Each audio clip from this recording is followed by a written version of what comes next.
Chapter 361, Quite strong, but don't use it in your next life plus, turn off reset.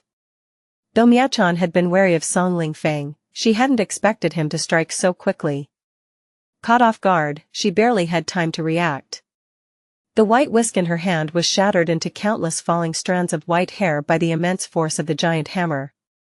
She managed to quickly activate a defensive talisman, a nascent soul-tier ice wall talisman. A massive, thick wall of ice suddenly appeared, standing between her and Song Lingfeng. However, the giant hammer was unstoppable. Its might tore through the whisk, smashed through the ice wall, and then slammed into Miachan's chest with brutal force. Xianxia the novel_fire. At website on Google to access chapters of novels early and in the highest quality. Despite being a nascent soul cultivator in the later stages, and a celestial sound Zen temple disciple at that, Miachan had already exhausted most of her hidden cards. She had used many talismans earlier in the battle. The ice wall talisman was the last one in her possession. Bang! Miachan coughed up a mouthful of blood, her chest caving in from the impact. Her body was sent flying like a rag doll, crashing over 100 zhang away. Before she even hit the ground, two puppet beasts closed in, flanking her from both sides. In an instant, they severed Miachan's slender neck with their sharp claws. Song Lingfeng casually raised his hand, summoning the two puppet beasts back to his side. With a faint smile, he turned his gaze towards Xianxia, Suju, and Dongqi, the last remaining combatants. The trio had not simply been standing idle during the chaos. They had used the brief moment of Miachan's fall to try and recover their spiritual qi. However, Miachan's death had been so swift that they could only recover a small fraction of their energy. Song Lingfeng grinned, "You three, as devil cultivators, must be burdened with heavy karma. Don't think you can run. All of you will die here today." Suju of Heavenly Corpse Palace sneered, arrogant. "Do you think you can kill the three of us alone? Do you have more puppets?" Song Lingfeng laughed wildly, waving his hand. To everyone's surprise, two more nascent soul early-stage puppet beasts emerged, bringing his total to 4. The 4 puppet beasts quickly surrounded the trio from all directions. Suju's face darkened. He took a deep breath. What if you have 4 puppet beasts? Your spiritual stones cannot possibly support their consumption for long. Song Lingfeng grinned, his hand diving into a storage bag. He pulled out a large handful of great spiritual stones, shaking them in front of the group. The sound of clashing stones echoed as they collided together. Suju's face grew even darker. He was about to speak again when Xianxia cut him off. "Shut up." Dongqi nodded, adding, "Better keep that crow's mouth closed." Suju flushed with anger but was rendered speechless for a long moment. Song Lingfeng burst into laughter. "What are you stalling for? You trying to use this moment to recover your spiritual qi? I see right through you, die." Dongqi shook his head, growling low, then charged forward. Xianxia and Suju followed closely behind. Clang! Clang! Clang! The sound of magic treasures clashing and spells colliding echoed nonstop. Xianxia, Suju, and Dongqi were all elite cultivators within the nascent soul realm. But despite their strength, Song Lingfeng's army of puppet beasts was simply overwhelming. The story has been taken without consent. If you see it on Amazon, report the incident. From afar, Chu Xian watched as several times Xianxia narrowly avoided death, forced to deploy a few golden courtier puppet beasts just to escape. As for Dongqi and Suju, after dozens of exchanges, they had both sustained heavy injuries. Dongqi's shoulders were shattered by Song Lingfeng's giant hammer, and both had deep claw marks from the puppet beasts. Boom! Song Lingfeng seized an opportunity and struck Suju's chest with a single powerful blow, sending him flying over 100 zhang. Suju vomited blood in midair, his body weakening. Dongqi was surrounded by 3 puppet beasts, unable to break free despite desperate struggles.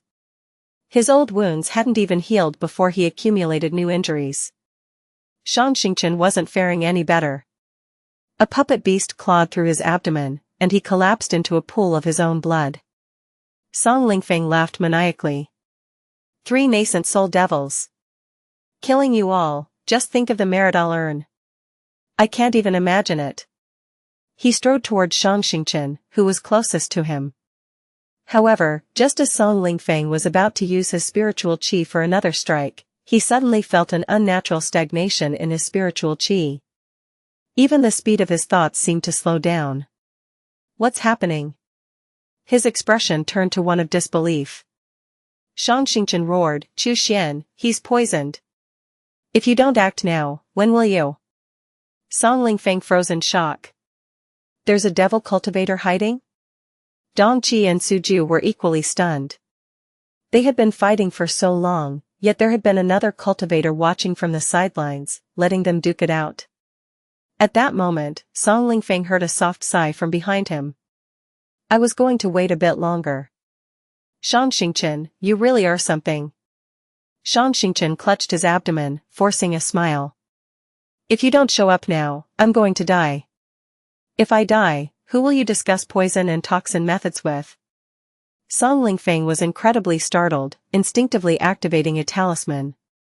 A shield made of a water curtain immediately enveloped him. However, the sky-tearing cold palm ignored the water shield entirely and slammed directly into his mind. Spirit-sent secret arts could not be blocked by mere talisman-generated spiritual qi shields. Song Lingfeng screamed in agony, retreating rapidly. Blood streamed from his nostrils. But, being an experienced expert, he quickly recovered, wiping his nose. A cold sneer appeared on his face. Competing with me in spirit power? In cases where the spirit strength is not vastly different, the level of the spirit technique determines everything. I practice the high-grade nascent soul spirit secret arts, Crimson Flame Heaven Blade and Crimson Flame Heaven Shield. What do you think you can use to fight me? Song Lingfeng's spirit energy rapidly condensed into a giant blade and shield, one for attack, one for defense, and he directed them toward Chu Xian's sky-tearing cold palm. However, as soon as they collided, he realized something was terribly wrong. With just one strike, the spirit shield cracked. With the second strike, the shield was riddled with cracks. As for the spirit blade, it couldn't even make a dent in Chu Xian's spirit hand. Song Lingfeng's heart sank in terror. He understood now. The difference in spirit strength between him and his opponent was staggering. That's why he had been outmatched so easily. Chu Xian casually remarked, "So this is your spirit technique? Quite strong. But don't use it in your next life." With a low growl, Chu Xian surged with spirit power. The sky-tearing cold palm grew even larger, and with a single crushing movement, Song Lingfeng's spirit blade and shield were obliterated. Under the pressure, Song Lingfeng immediately began to bleed from all 7 of his orifices. His mind felt as if it had been struck by a giant hammer. A thin, almost imperceptible thread, as delicate as a hair, swept across his neck, turning sharply. With a crisp snap, his head flew up into the air. The decapitated body dropped to the ground with a dull thud, lifeless.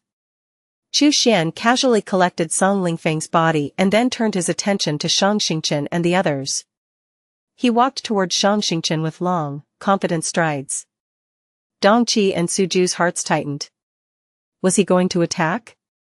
However, Chu Xian suddenly stopped halfway to Xianxia. Fellow Taoist Xiang, I see your poison arts have improved again. He said with a smile that wasn't quite a smile. Xianxia slowly picked himself up. The wound on his abdomen had already healed. He wiped the blood from the corner of his mouth, looking as if nothing had happened, and smiled. Thanks to frequent discussions on toxins and poisons with the sect master, how could I have achieved this level otherwise? The sect master's poison insects are also quite formidable. They nearly crawled into my wound just now. Chu Xian and Xianxia locked eyes for a long time. After a while, both of them burst into laughter. Chapter 362, Chapter Xian, rarely give things to others plus, turn off reset. Chu Xian stood 10 zhang away, not taking another step forward. He could tell that most of Xianxia's injuries were faked. The goal was to provoke him into acting. However, Xianxia had indeed poisoned Song Lingfeng, or else Song Lingfeng would not have been so easily killed. At this point, Dongqi had helped Suju to his feet. He looked toward Chu Xian, unable to stop himself from saying, "You're Chu Xian, right? I think I remember you. You're from Heavenly Infinite Sect, aren't you?" Chu Xian smiled. "That's right. Back in Heaven 6 City, I lost contact with all of you. I've been barely surviving on the Heavenly Metal battlefield these days, suffering quite a lot." Shang Xingchen couldn't help but sneer. "Look at how full your spiritual qi is. Barely surviving? Suffering?" As Dongqi and Suju spoke, they began to retreat. But Chu Xian took a few steps forward. "I have some healing pills here. Would you two like some?" He spoke while pulling out the pills, his face full of smiles. Dongqi forced a smile. "No need, no need. Healing pills are quite precious now. Fellow Taoist Chu, you should keep them for yourself." Suju coughed up a mouthful of blood. "It's nothing, just a few fatal wounds. I'll recover after some time.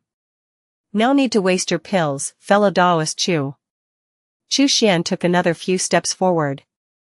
"Really don't want them? I, Chu Xian, rarely give things to others. Sir the novel_fire.at website on Google to access chapters of novels early and in the highest quality." Dongqi and Suju took several steps back. "Fellow Taoist Chu, we still have matters to attend to, so we'll take our leave. We don't need these mining puppets or anything else.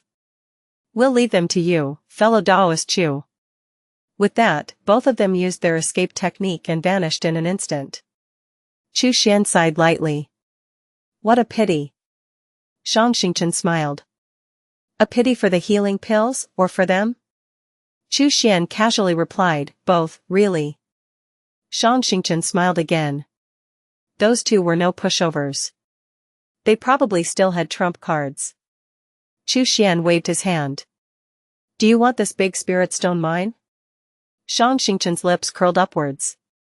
"If I say I want it, can you give it to me?" "No, I can't." Shang Xingchen chuckled. "Well then, that settles it. But you being able to easily kill Song Lingfeng, I must say, I had a part in that. I won't fight you for the big spirit stone mine, but I do need some healing pills and spirit stones." Chu Xian nodded. "That's fine." The reason he didn't act earlier was because he strongly suspected that Shang Xingchen still had some hidden cards. He had already suspected that Shang Xingchen was a cautious individual and would never fall easily to Song Lingfeng. As expected, Song Lingfeng was poisoned by Shang Xingchen. When Chu Xian walked toward him earlier, if he hadn't been prepared, he might have fallen victim to the poison himself. At that point, the situation would have been reversed. Reading on this site? This novel is published elsewhere. Support the author by seeking out the original. Since they could still work together as partners, giving up a little in exchange was no problem at all. It was entirely acceptable. Having this big spirit stone mine meant he could continuously produce large quantities of spirit stones in the future. A moment later, dozens of mining puppets cleared the collapsed entrance. Chu Xian strode into the mine. When he saw that Shang Xingchen had no intention of entering, he casually asked, "Aren't you coming in?" Shang Xingchen waved his hand. "The mine's too cramped.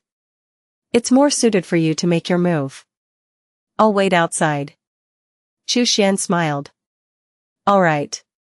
He quickly took a tour of the Great Spirit Stone mine. When he saw the mountain of great spirit stones piled up in the warehouse, a satisfied smile spread across his face. This trip had been worthwhile. Although the entrance to the mine had been destroyed, the mining puppets hadn't ceased working. They kept digging until their internal spirit stone energy was exhausted, then stopped. Chu Xian scanned the area with his spiritual sense and immediately understood the quantity of spirit stones. Great spirit stones, 7,000. Medium spiritual stones, 185,000. Small spiritual stones, nearly 1,000,000. The mine was built atop an entire spirit stone vein, not just for producing great spirit stones. It was only called a big spirit stone mine because great spirit stones were the highest grade it could produce. Similarly, medium spiritual stone mines could produce both medium and small spiritual stones. Xuan took a top-tier storage bag and collected all the spirit stones. Then, he replenished the mining puppets with more spirit stones, causing them to resume their work. Only then did he leave the mine. He casually tossed a storage bag towards Xianxia. At the same time, he sighed deeply. What a waste of a trip. The spirit stones here are few. There are only about 500 great spirit stones, and not even 10,000 medium spiritual stones. Xianxia caught the storage bag, and his heart finally settled. Inside were 100 great spirit stones and 1,000 medium spiritual stones. If used carefully, it would be enough to last him a long time. As for Xuan's words, he didn't believe a single one of them. Xianxia suddenly asked, "How will we contact each other in the future?" Xuan threw over a stone. This item is similar to the mother-son stone. If the heart-linking stone on your side cracks, the one on mine will too, and vice versa. If there's any news, we can meet outside Heaven 3 City. Xianxia put on a pair of white silk gloves before taking the heart-linking stone, making sure not to directly touch it. He nodded and turned to leave. Xuan, on the other hand, began setting up formations in the mine. Once he had placed various attack formations, defensive formations, mist formations, sound-blocking formations, and light-absorbing formations, he sat down on a stone bed. With this big spirit stone mine, I now have a solid foundation for my survival. Thinking back now, Heavenly River True Master from the Reincarnation Divine Sect and Am Luo Zu from Heaven Shaking Divine Sect must have already taken over a big spirit stone mine, right? Their cultivation levels shouldn't have dropped much. Getting treasure from them now is still quite difficult. Xuan smiled faintly. Not now, then he would wait. Sooner or later, even deity transformation cultivators would be affected by external factors and their cultivation would decline. As long as he maintained his current battle power by then, he would be able to stand shoulder to shoulder with them. This is probably the only time and place where nascent soul cultivators can stand on equal footing with deity transformation cultivators, Xuan mused with a light laugh. The Reincarnation Divine Sect's desperate final move had actually provided him with a great opportunity for profit. Should he thank those righteous cultivators from the Reincarnation Divine Sect? I'll definitely collect your corpses in the future, Xuan said seriously, raising his hands towards the direction of the Heaven 9 City. Xianxia returned to the medium spiritual stone mine, now with several more chilling wounds on his body. Weiji was currently healing. Seeing Xianxia stumbling back, he hurried over to support him. Xianxia waved him off. "It's nothing, nothing serious." What happened? Who ultimately took the big spirit stone mine? Weiji asked anxiously. Xianxia sighed lightly. Xuan made his move. He killed Song Lingfeng, forced back Dongqi and Suju, and now the big spirit stone mine belongs to him. Weiji exclaimed, "So we got nothing and even lost quite a bit." Xianxia threw him a storage bag. "We still got something. 10 great spirit stones, 100 medium spiritual stones. I poisoned Song Lingfeng to help Xuan kill him. This is what he gave me, so we'll split it." Weiji took the storage pouch, his expression filled with emotion. "Good, good. As long as I have something, it's enough. If I use it sparingly, I should be able to ensure my cultivation doesn't regress to the early stage of golden core within the next 2 months." He said no more, immediately sitting down to meditate, maintaining his spiritual qi. Not even sparing Xianxia a second glance. He seemed to harbor no suspicion about the number of spirit stones. For deep inside, he knew very well. What was the point of suspicion? Xianxia was stronger than him. Whatever Xianxia was willing to give, he would take. A fist too weak to claim more gains would only lead to death. Meanwhile, Xianxia watched Weiji meditate, smiling silently. Both of them pretended ignorance, though fully aware of the truth. At the Great Spirit Stone Mine, Xuan gently caressed Gongxi, feeding it 2 low-grade magic treasures. In Song Lingfeng and Miachan's storage pouches, there were many magic treasures, both righteous and demonic. Now, all of them had fallen into his hands. One cannot live on magic treasures alone, Xuan muttered. The nutrition is unbalanced. I'll need to get you some metal ores. With a flick of his hand, he took out a jade slip inscribed with spiritual sense from his pouch. This jade slip had come from Song Lingfeng's belongings.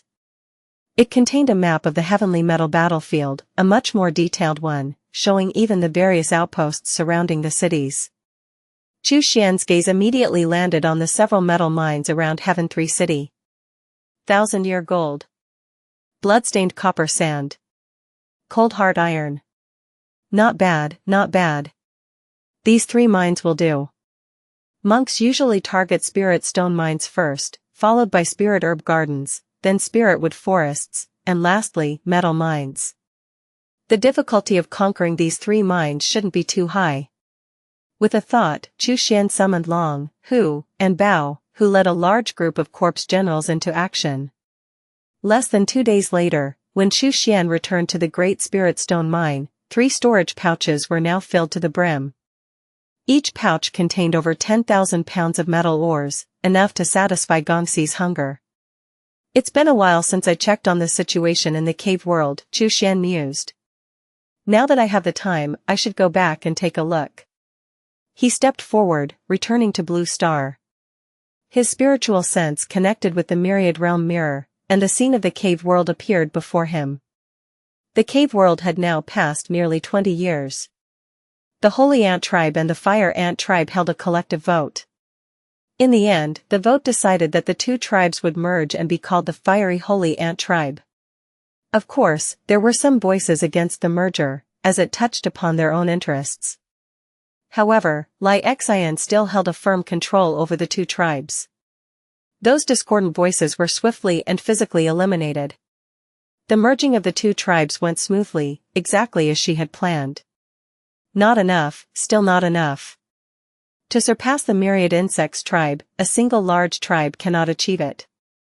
This content has been misappropriated from Royal Road. Report any instances of this story if found elsewhere. At this moment, Xian was holding a fishing rod, fishing leisurely. But her thoughts remained focused on how to expand the Fiery Holy Ant Tribe and how to devour the Myriad Insects Tribe. Yet, the more intelligence she gathered, the more she felt a sense of dread toward the Myriad Insects Tribe. A tribe nation, it truly deserved the name. It was far too vast. The Royal Guard of the nation was the most elite military force of the Myriad Insects Tribe. It boasted a permanent force of 5,000. These were 5,000 silver insect masters. Not to mention the golden and platinum insect masters who led them. The power disparity was immense. Besides the Royal Guard, the ruler of the Myriad Insects Tribe also had the authority to summon insect masters from large tribes under his banner. Once fully mobilized, the numbers would be staggering. Though the current ruler had been immersed in alchemy and had not managed the affairs of the court for many years, the ruler's residual influence still remained. With a single order, the large tribes dared not disobey. The Fiery Holy Ant Tribe would need at least another 100 years of growth to stand against the Myriad Insects Tribe. Xian didn't believe she could live to see that day. Thus, she had to change her strategy. If I cannot conquer you, then I shall merge with you. Xian looked at the 2 bone fragments to her left. The blue bone fragment was engraved with a man's name. The red bone fragment was engraved with a woman's name.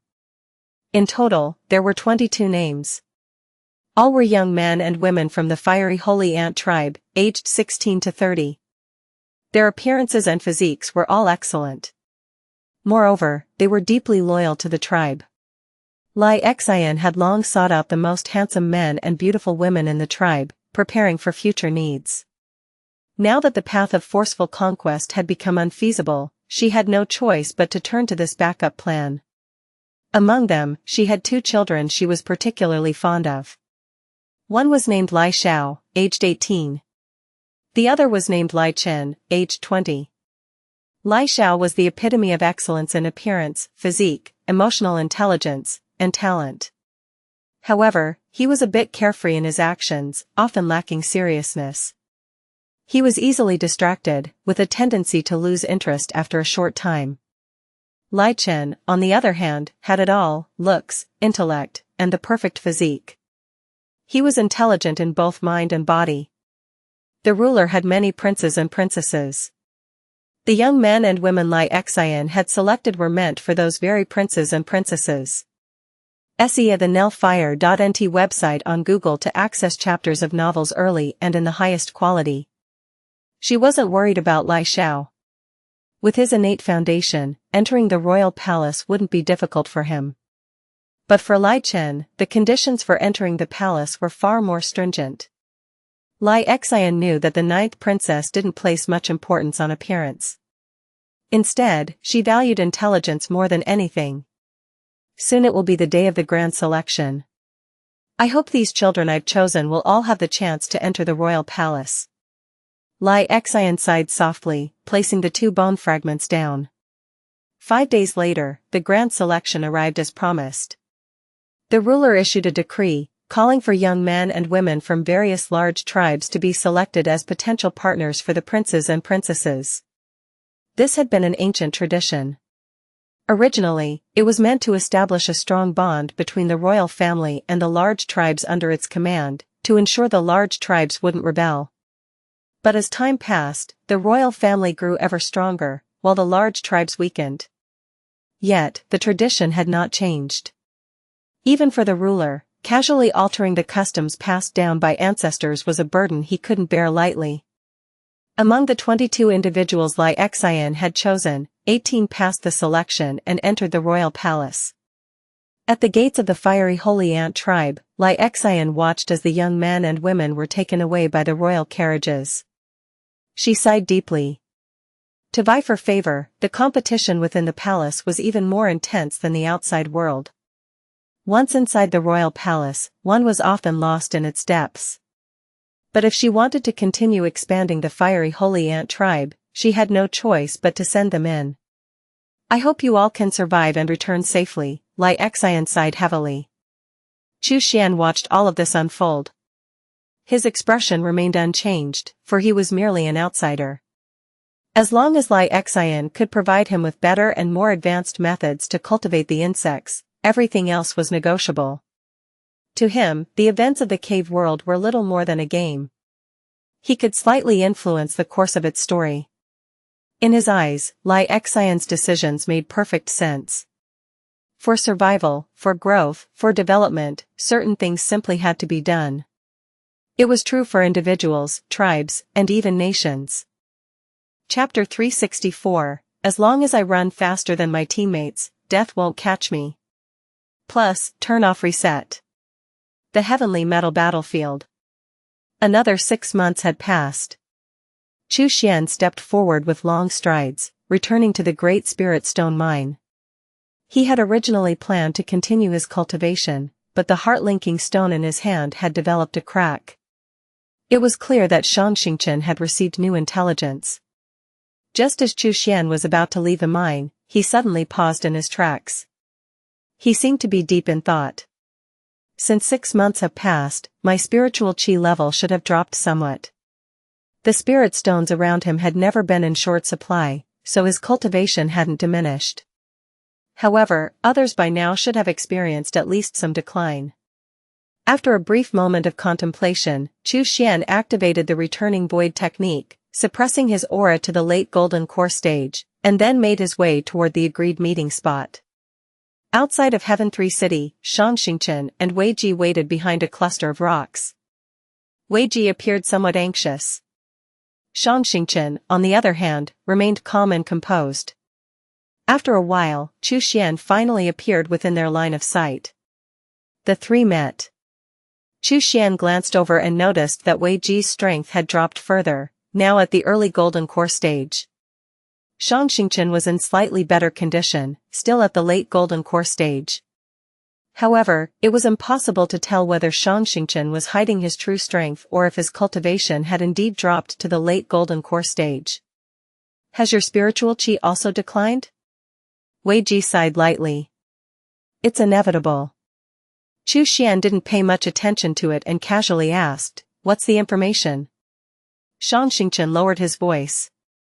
Some strange tree roots suddenly appeared in Heaven-5 City, but no one knows where they came from. Xian raised an eyebrow. "Did you bring them with you?" Xianxia took out a twisted, gray root from his storage bag. Xian glanced at it, and his heart jolted. Wasn't this a root of the Taotai tree? Could it be that the Taotai tree had appeared in the heavenly metal battlefield as well? He had already experienced firsthand how terrifying it could be. If allowed to grow unchecked, it would devour all the vitality in the entire battlefield. All of them, including the cultivators, would be doomed.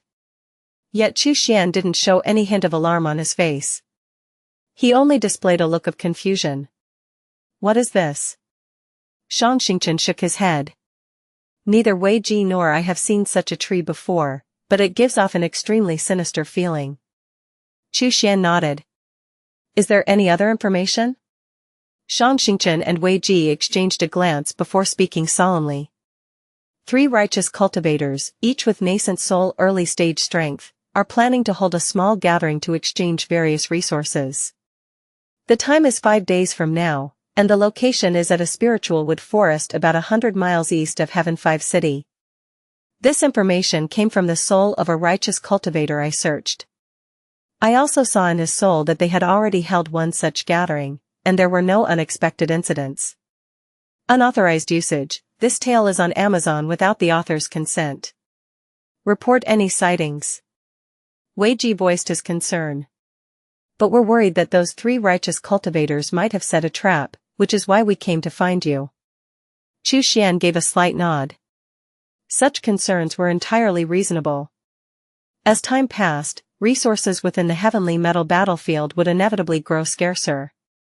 Though the 3 cultivators claimed to be holding a trading gathering, they might actually be waiting for others to fall into their trap. Just because nothing happened at the first trade meeting didn't mean the second would be safe. However, as long as his strength was sufficient, why would he need to worry about the opponent's schemes? If they hadn't set up anything, that was great, he could acquire the treasures he needed at a bargain. But if they had set a trap, even better, he could just crush through it. After a moment of thought, Xian nodded. "I'll go with you." When participating in such trade meetings, it was always better to go in groups of 3 or 5. Lone wolves were the easiest targets. The more people there were, the more they could intimidate any would-be troublemakers. And, at crucial moments, his teammates could help him escape. As the saying went, as long as I run faster than my teammates, death won't catch me. Seeing Xian agree, Wei Ji immediately felt a weight lifted off his chest. The strength Xian demonstrated was evident to both him and Xianxia. With Xian agreeing to join, their safety was assured. 5 days later, Xian met up with Xianxia and Wei Ji, and together they made their way toward the spiritual wood forest. Ancient beasts still attacked places where cultivators gathered, but they only ventured out at night, retreating back into underground caves by day. Now, many nascent soul cultivators had already fallen to the golden core stage. If they found themselves surrounded by large groups of the nether crocodiles, they were as good as dead. Thus, daylight was a precious time for cultivators. Every day, subtle tremors and changes occurred across the outer battlefield. A hill that stood yesterday might have turned into a plain today. Long-dead cultivators' corpses, ancient demonic beast remains, or even entirely new veins of spirit stones could suddenly surface on the earth. If one happened upon these discoveries by chance, their safety would be ensured. This was why cultivators had to be active during the day. There were limited resources, and without working tirelessly to acquire more, survival was impossible. Not long later, a towering cluster of spiritual trees appeared before the trio. They had arrived at the spiritual wood forest. This place produced 2 types of spiritual wood, cold iron wood and een wood. Both 100-year-old and 1,000-year-old varieties were present. Normally, these trees would be excellent materials for forging. But now, spiritual wood held little value for most cultivators, only being used to repair wooden puppet beasts. However, because spiritual wood absorbed spiritual chi to grow, it contained a substantial amount of spiritual qi within. The forest had also become saturated with spiritual qi. Thus, taking control of the spiritual wood forest was a highly desirable option. When Xuan and his companions arrived, they saw several figures hurrying toward them from the distance. These cultivators didn't use escape techniques. Instead, they walked on foot or relied on puppet beasts and other vehicles. After all, spiritual qi was precious, every bit used meant less for cultivation. It was impractical to waste it on traveling. Wei Ji gazed at the approaching figures, unable to suppress a sigh. A nascent soul cultivator, a figure who would be a sect leader or even a patriarch in any other place. Now, they can't even use escape techniques, walking on foot like common mortals. If other cultivators found out, they'd surely laugh at them. The three reached the entrance to the forest. There, 2 golden core early-stage puppet guards stood watch. Upon seeing the three approach, the puppet guards extended their spears, blocking the way. CTH Novelfire.net website on Google to access chapters of novels early and in the highest quality. Xuan and Xianxia exchanged a glance, then turned to Wei Ji. It seemed to say, "You go ahead. You handle it."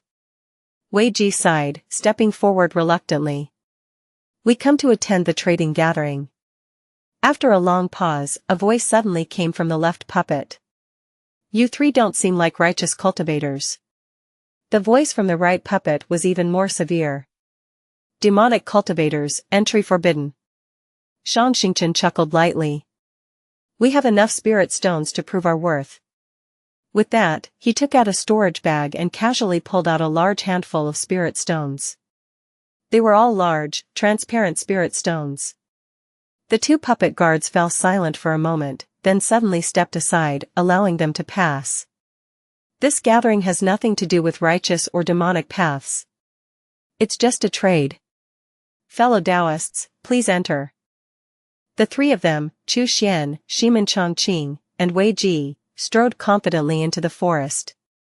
The rich spiritual qi immediately enveloped them, a refreshing breeze mingled with the fragrance of the trees, invigorating their spirits. Though the spiritual qi here couldn't compare to the prime days of the heavenly metal battlefield, it was still a rare and treasured experience to be in such a rich environment now. Soon, the trio arrived at the center of the forest, where they found other cultivators. There were around 20 or so of them, gathered in small clusters around tables of various sizes, speaking in hushed tones. Their arrival drew attention. Nascent soul cultivators were few, and most of them knew each other. Since Xuan, Ximenchangqing, and Wei Ji were from the Heavenly Infinite sect, they were unfamiliar to the others. This, in part, was why Xuan didn't easily alter his appearance. His sect's distinct identity would make such efforts pointless. A young cultivator in white robes smiled and cupped his hands. "I am Kong Jia from the Fiery Sky Cloud Tower. Fellow Taoists seem unfamiliar. May I ask which sect you come from?" Xuan immediately transmitted a message to Wei Ji, telling them they were from the Falling Sun demonic fortress. Wei Ji sighed, reluctantly speaking up. "I am Wei Ji, from the Falling Sun demonic fortress." Kong Jia froze for a moment. The Falling Sun demonic fortress? A demonic sect? With a swift motion, he retreated several steps, holding a talisman in his hand, his face full of suspicion. Thud, thud, thud. Several righteous Tao cultivators stood up immediately. One of them pointed an accusatory finger at Wei Ji and shouted angrily. "How dare demonic cultivators join a trading gathering? Get out! Vile demons! If it weren't for your kind, we wouldn't be trapped in this situation." However, most of the righteous cultivators remained seated, watching coldly without making a move. Xuan and Ximenchangqing stood motionless, arms crossed. The atmosphere grew increasingly tense, as if a confrontation was imminent. At this moment, a voice rang out, calm and smiling. An old man with a youthful face and flowing white hair strode over, his presence radiating authority. "Fellow Taoists, there's no need to be so tense. These 3 are here simply to attend the gathering, not to engage in life and death battles. We are all trapped in the heavenly metal battlefield. The priority now is how to survive. Why waste energy fighting among ourselves? Next to him stood an elderly woman, who merely snorted without speaking. Kong Jia and the other righteous cultivators immediately cupped their hands in respect. Greetings, senior brother Shangguan, senior sister Qiu. The two elders, Shangguan He from Fiery Sky Cloud Tower and Qiu Wanhong from the Crazy Dragon Valley, had organized this trading gathering. The third person, however, had yet to appear. Earlier, when Xu Xian and his group had approached the entrance, the voices from the puppet guards had been those of Shangguan He and Qiu Wanhong. Kong Jia couldn't help but speak up, but, they are still demonic cultivators, after all. The righteous and demonic paths have never coexisted. How can we possibly align ourselves with them? Shangguan He spoke in a solemn tone, Junior brother Kong, you've just recently entered nascent soul. You might not understand, but the conflict between the righteous and demonic paths must be considered in context. This war is, at its core, the struggle between the reincarnation sect and the heaven-shaking sect. Our respective sects were dragged into this conflict without cause. Now, we are all trapped in the heavenly metal battlefield due to the sudden depletion of spiritual qi and the failure of the teleportation arrays. In the end, we are all innocent victims caught in the crossfire. Why make things difficult for one another? This tale has been pilfered from Royal Road. If found on Amazon, kindly file a report. Kong Jia scratched his head, looking somewhat perplexed but also feeling that there was some truth in what Shangguan He said. Qiu Wanhong snorted coldly, rest assured, fellow Taoists, these demonic cultivators wouldn't dare cause trouble. Shangguan He smiled and waved his hand, this gathering has nothing to do with the conflict between the righteous and demonic paths. It's just a simple trade. Please, everyone, take your seats. After hearing these words, the righteous cultivators who had stood up returned to their seats, albeit reluctantly. Chu Xian, Shiman Chongqing, and Wei Ji casually found a spot and sat down. Chu Xian rubbed his chin thoughtfully. It seemed likely that some of the righteous cultivators had already realized that the sudden loss of spiritual qi was caused by the formation. That formation, of course, had been laid down by the reincarnation sect. This undoubtedly caused a lot of resentment toward the reincarnation sect, which might explain why some cultivators were reluctant to serve them. It was only natural that they would prefer trading with demonic cultivators instead. Shangguan He smiled again, I won't waste time with pleasantries. Let me start with something of value. He raised his hand, and 2 copper coins appeared in his palm. The first coin was ancient and weathered, dark and lustrous, with faint traces of mortal history etched into its surface. The second coin was as fresh as new, startlingly white, as if it had just been forged. Shangguan He gently infused some spiritual qi into them, and in an instant, the 2 coins began to expand. Within the blink of an eye, they had grown to the size of a zhang. Kong Jia immediately exclaimed in surprise, one old and one new, one black and one white, these are senior brother Shangguan's 2 E's copper coin, aren't they? These are top-tier magic treasures. Senior brother Shangguan is willing to part with them? Shangguan He withdrew his spiritual qi, and the 2 E's copper coin returned to their original size. He gently stroked them, a trace of melancholy crossing his face. Whether I am willing or not, in the end, I've had to part with them. It's all for the sake of survival. He looked at everyone, the 2 E's copper coin, a top-tier magic treasure, capable of both offense and defense. In exchange, I would like 2 bottles of Black Dragon pills. If you don't have Black Dragon pills, 10 great spiritual stones will suffice. Black Dragon pills were a type of pill used by nascent soul cultivators to rapidly replenish their spiritual qi. SEA the novel, ir.nt website on Google to access chapters of novels early and in the highest quality. Chu Xian raised an eyebrow upon hearing this. A top-tier magic treasure, under normal circumstances, would require at least 100,000 small spiritual stones to purchase. 1 great spiritual stone could be exchanged for 100 medium spiritual stones, or 10,000 small spiritual stones. Thus, the price of this treasure, in terms of great spiritual stones, would usually be 100.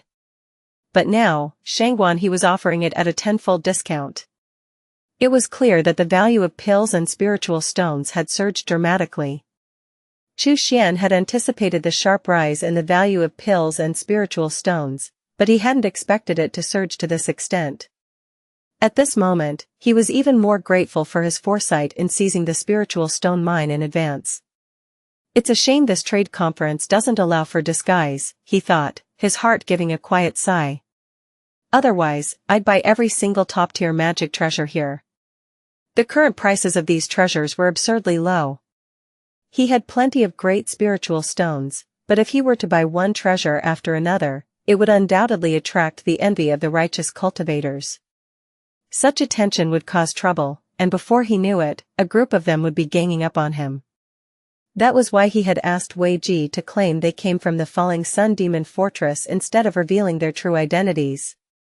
After all, many cultivators had fought fiercely over the spiritual stone mine in the past, and although some had fled midway, there was always the possibility that someone might return secretly, lurking in the shadows, observing from a distance.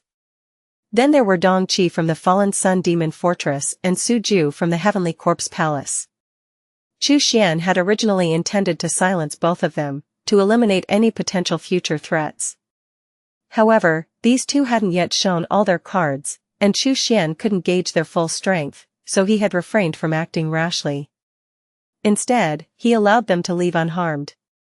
He certainly didn't expect either of them to keep their mouths shut. The news of him seizing the great spiritual stone mine outside Heaven 3 City had likely already spread over the past 6 months. Whether the news was confined to a small circle or had reached a broader audience, Xuan couldn't say for certain. These righteous cultivators weren't fools. If he were to suddenly start splurging large amounts of spiritual stones here, they would likely recognize him immediately. At that point, he would become the target of their collective hostility. The Tui's copper coin were indeed valuable, but they weren't an ideal fit for him. It would be better to wait for other treasures to make an appearance. The Tui's copper coin was certainly a top-tier magic treasure, but for Xuan, they weren't the perfect match. Yet, to other cultivators, they were a rare and precious item. It didn't take long before someone purchased the Tui's copper coin for 11 great spiritual stones and 25 medium spiritual stones. After that, Xuan he sat down, and Qiu Wanhong took out 2 more treasures. The first was a set of array discs and array flags, called the Crimson Flood Flag. The second was a giant sword-type magic treasure, the Silver Edge Sword. Both were also top-tier magic treasures. The price for both was the same as Xuan He's, 10 great spiritual stones. Xuan couldn't help but shake his head. These weren't treasures that caught his eye. However, Wei Ji was quite tempted. Yet, he didn't have enough to afford them. 10 great spiritual stones was no small amount. After the auction of the 2 hosts' treasures, the event moved into the free trading segment. Cultivators found a place to sit and began placing their wares on nearby tables, ready for trade. Xuan glanced around and couldn't help but shake his head. These righteous cultivators seemed to be used to standard trading practices. But how could they display their truly valuable items in such an open manner? Did they not fear someone swooping in and stealing them? With a wave of his hand, Xuan took out a mirror. It shimmered with light, and within its reflective surface appeared the items he intended to sell today. If he spoke the name of any of these items aloud, they would enlarge and a series of descriptive text would appear beside them. This item was the 100 Treasures mirror. It had no offensive or defensive capabilities, but it could record and display all kinds of treasures, making them visible on the mirror surface. Xuan had obtained it from Miachan's storage bag, finding it incredibly useful, so he had kept it. Now, it had come in handy. Wei Ji looked on in amazement. This treasure is something new, fellow Daoist Chu. Where did it come from? He asked. Xuan smiled. Of course, I acquired it through some unsavory means. I didn't make it myself. Wei Ji's mouth twitched. That makes sense, he thought. Xuan didn't look like the type who would craft treasures himself. Xianxia also took out a similar treasure, though on his table were only the projections of his items. The actual treasures remained hidden in his storage bag. Xuan and Xianxia immediately stood up and began to stroll through the forest, looking for anything that might be useful or of interest to them from the other cultivators. Search the novelfire.nt website on Google to access chapters of novels early and in the highest quality. As for Wei Ji, he had originally planned to lay his treasures out for display.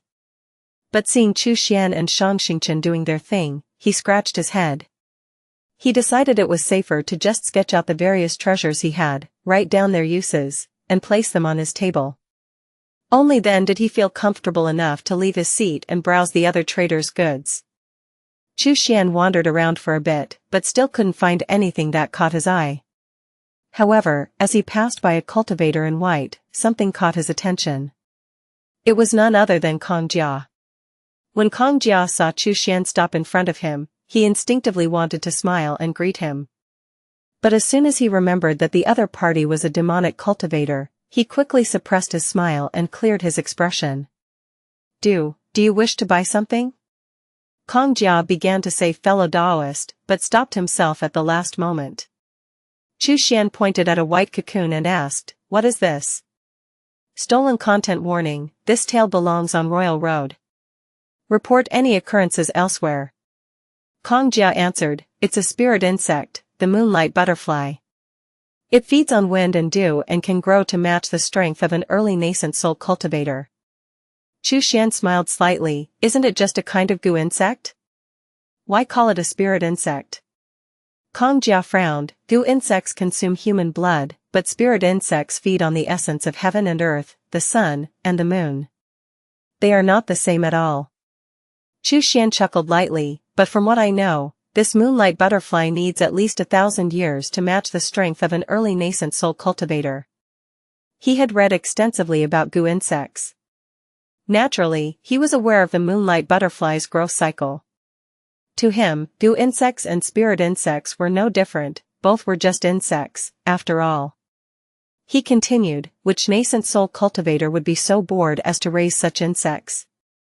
Kong Jia, with a somewhat awkward expression, replied, "I would." Xuan couldn't help but laugh. "Didn't expect you, fellow Taoist, to be so inclined towards such leisurely pursuits."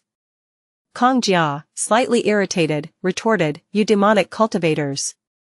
Either buy or leave, don't waste my time." Xuan pointed at a golden insect. "What's this?" Kong Jia answered, "It's a golden spirit moth. It feeds on metal to grow, and one needs a black dragon pill to trade for it." Before Kong Jia could say anything further, Xuan pointed to the next insect, "And this one?" Kong Jia, with a look of restraint, answered, "That's the black wind cicada." Xuan continued pointing at various insects, and Kong Jia answered them all, though his patience was clearly wearing thin. Finally, Kong Jia couldn't hold it in any longer. "Buy or don't buy? Leave or don't leave? Why the hesitation?" Xuan smiled calmly, "Don't rush, fellow Taoist. I'm just curious about the goo insect path." He pointed to a purple cocoon. "What about this one?" Kong Jia, clearly annoyed, responded, "This is the ancient evil bug, the shadow demon worm. This insect is a descendant of the ghost shadow insect. If refined into a puppet, it can withstand a full-strength attack from an early nascent soul cultivator. However, I lack the ability to refine it. It can be exchanged for 1 black dragon pill, or 10 medium spiritual stones." Xuan, pretending to be disinterested, casually tossed 10 medium spiritual stones onto the table. "I'll take it. Please pack it up for me." He deliberately acted this way. He didn't want Kong Jia to realize that the shadow demon worm was exactly what he needed. If he had immediately asked for it, Kong Jia would undoubtedly have raised the price in secret. Though he had control over a great spiritual stone mine, it had already been mined for thousands of years, and he wasn't sure how much was left. And as for when he would be able to leave the heavenly metal battlefield, that was still uncertain. So, although he had plenty of spiritual stones, he couldn't afford to waste them. As a demonic cultivator, the key was thriftiness and frugality, after all. Kong Jia was momentarily stunned, then quickly and skillfully packed the shadow demon worm, handing it over to Xuan. Finally, the first insect had been sold. It hadn't been easy. After acquiring the shadow demon worm, Xuan wandered around a bit more, picking up several rare materials and secret techniques at incredibly low prices. Among the items he acquired were black flood dragon horns, needed to enhance the evil soul chain, dragon transformation ginseng, which was essential for crafting black dragon pill, and the lotus escape technique from the celestial sound Zen temple, among others. Of these, the lotus escape technique stood out. It possessed abilities that enabled the user to suppress their presence. It could also counter divination and prophetic abilities. This technique was truly a jack of all trades. However, countering divination required the user to condense a merit lotus, which would consume considerable merit. The monks of the Celestial Sound Zen Temple were hesitant to use it recklessly, knowing how precious merit could be. But Xuan didn't mind the cost of merit at all. Now possessing a 4-tier merit gold wheel, his store of merit was far more vast and potent than a 3-tier gold wheel. A little consumption meant nothing. Before long, Xuan returned to his seat and found 3 cultivators waiting for him. Among them was Kong Jia. Xuan smiled lightly. "What can I do for you, fellow Taoists?" The first person, a tall and stern cultivator, spoke in a deep voice. "I need a nascent soul early-stage puppet beast and 5 mining puppets." He paused and then added, "I have a demonic talisman sutra from Falling Sun Demon Fortress. Would you be willing to trade?" With that, he took out the demonic talisman sutra. Xuan took it from him and flipped through it briefly, a pleased expression crossing his face. This demonic talisman sutra was remarkably complete, covering everything from chi refining stage talismans all the way up to nascent soul level talismans. He had long been interested in creating demonic talismans but had never had access to the appropriate methods. Now, with this demonic talisman sutra handed to him, it was as if a major obstacle had been cleared from his path. Chapter 367, Dong Qi, Run an Honest Business Plus, Turn Off Reset. Xuan sighed lightly, shaking his head. "The demonic talisman sutra is good, but it doesn't hold much value for me." The orthodox cultivator in front of him showed a look of surprise. "Doesn't it hold value? Aren't you all from the demonic Tao?" Xuan shook his head. The demonic Tao is not a single entity. The Falling Sun Demon Fortress specializes in human skin Tao and blood Tao, but I don't practice the human skin Tao. I'm a rather affable and kind person, someone who seeks to get along with others. He paused, then added, "For me, the demonic talisman sutra is just something to look at to broaden my perspective. That's why I said it's not of much significance to me. I'm not downplaying its value, just telling the truth." After a slight pause, Xuan continued, "As for the nascent soul early-stage puppet beast, its value is already quite high. I walked around just now and saw that someone offered 5 great spirit stones for it, and I didn't sell." The orthodox cultivator couldn't help but roll his eyes. After a long moment, he spoke again, "Then I'll add something." He gritted his teeth, and with some reluctance, he took out a spiritual sense jade slip. The slip was a deep red color, with 6 large black characters inscribed upon it, "Great Transformation Blood Demon True Art." This is the Great Transformation Blood Demon True Art from the Heavenly Capital Blood Alliance. I obtained it by accident. This is a core cultivation technique of the Blood Tao. Even if it's only at the nascent soul stage, it's still extremely valuable. Xuan's heart leapt with joy. This was indeed a good find. The cultivation technique Great Transformation Blood Demon True Art was highly sought after among demon cultivators. He had long been aware of it, especially the several spells and secret techniques contained within it. There were a few that every demonic cultivator wanted to learn, but the Heavenly Blood Alliance strictly forbade its external circulation. It was unexpected to see it here, on the Heavenly Metal battlefield. This cultivator must have killed a Heavenly Blood Alliance cultivator to obtain it. But, of course, that had nothing to do with Xuan. He was simply a kind and amicable person who had no desire for conflict. That will do, barely. SarTheOvalFire.net website on Google to access chapters of novels early and in the highest quality. Chu Xian handed over the items and took the 2 spiritual sense jade slips, casually placing them into his storage bag. His brow remained furrowed, as if he had been the one who lost out. In business, the first rule is, no matter whether the deal is done or not, always present yourself as though you've suffered a huge loss. If asked, claim that the cost is exceedingly high. If pressed further, explain that the profit is minimal. Make the other party feel like they've made a huge profit while the merchant has taken a great loss. As the first cultivator walked away, the second one stepped forward, hoping to make a trade. I am Longhao from Crazy Dragon Valley. This heavenly star gale formation is good, and these 5 golden core late-stage puppet wolves, I'll take them all. And as for your Crazy Dragon Valley cultivation techniques, I'll pretend I didn't see them. 6 great spirit stones, do you want to trade? Chu Xian chuckled lightly, his expression amused. Do you think I look like an easy mark? Longhao froze for a moment, then his brow furrowed. You're not willing to trade? This tale has been unlawfully lifted from Royal Road, report any instances of this story if found elsewhere. Chu Xian's tone was cold, indifferent. Scram. Longhao's face changed several times, his expression shifting between anger and disbelief. After a long pause, he gritted his teeth and growled, if you dare harm a cultivator of Crazy Dragon Valley, you'll regret it. Don't think you'll get away with this. Wait until you fall into my hands. With that, he turned and stormed off. It seemed like he was heading straight for Qiao Wenhong to report the incident. Chu Xian's face remained unfazed, calm like still water. Both Shang Xingchen and Wei Ji had heard the entire exchange. Shang Xingchen lowered his voice, when do we make a move? Chu Xian casually replied, when he comes back to deliver it.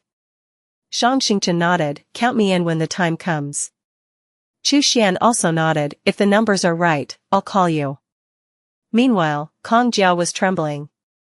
Was this really happening in front of me? Talking about killing someone so casually, so calmly. No change in their expression, not even a flicker of hesitation. This is what the demon Dao really is, ruthless. Chu Xian turned to Kong Jia and flashed a warm, friendly smile. Fellow Daoist, what would you like to buy? My prices are always fair, no deception, honest business. Kong Jia turned to leave, but before he could take a step, Chu Xian's voice turned icy. Planning to leave without buying anything? An invisible chill spread out, suffocating the air around them. It felt as though dozens of sharp blades were pressing against the back of Kong Jia's head. One more step forward, and an overwhelming terror would descend upon him. Kong Jia swallowed hard, and hurriedly turned back around. Chu Xian's smile returned to its usual warmth. That's better. I, Dong Qi, have always treated others with sincerity and run an honest business. Kong Jia scratched his head, looking a little uncomfortable. Eventually, he pointed to a spiritual sense jade slip. I want this 10,000 insects true cannon. Chu Xian gave it a quick glance. The 10,000 insects true cannon was something he had obtained from Song Lingfeng of the Red Flame Temple. This cannon originated from Heavenly Insect Cavern, a 5th-tier cultivation sect under Heaven-shaking divine sect. Their strength was a little weaker than that of the Heavenly Blood Alliance and Falling Sun Demon Fortress, but comparable to Heavenly Corpse Palace. Chu Xian chuckled, this is a manual for raising goo insects. Didn't you say that goo insects and spiritual insects are completely different? Kong Jia's face immediately flushed red. I was just looking, alright? Goo insects and spiritual insects are indeed different, but they also share some similarities. But as he saw Chu Xian's knowing expression, Kong Jia's voice grew smaller and smaller. Eventually, he sighed deeply, admitting, fine, I just want to learn the way of goo insects.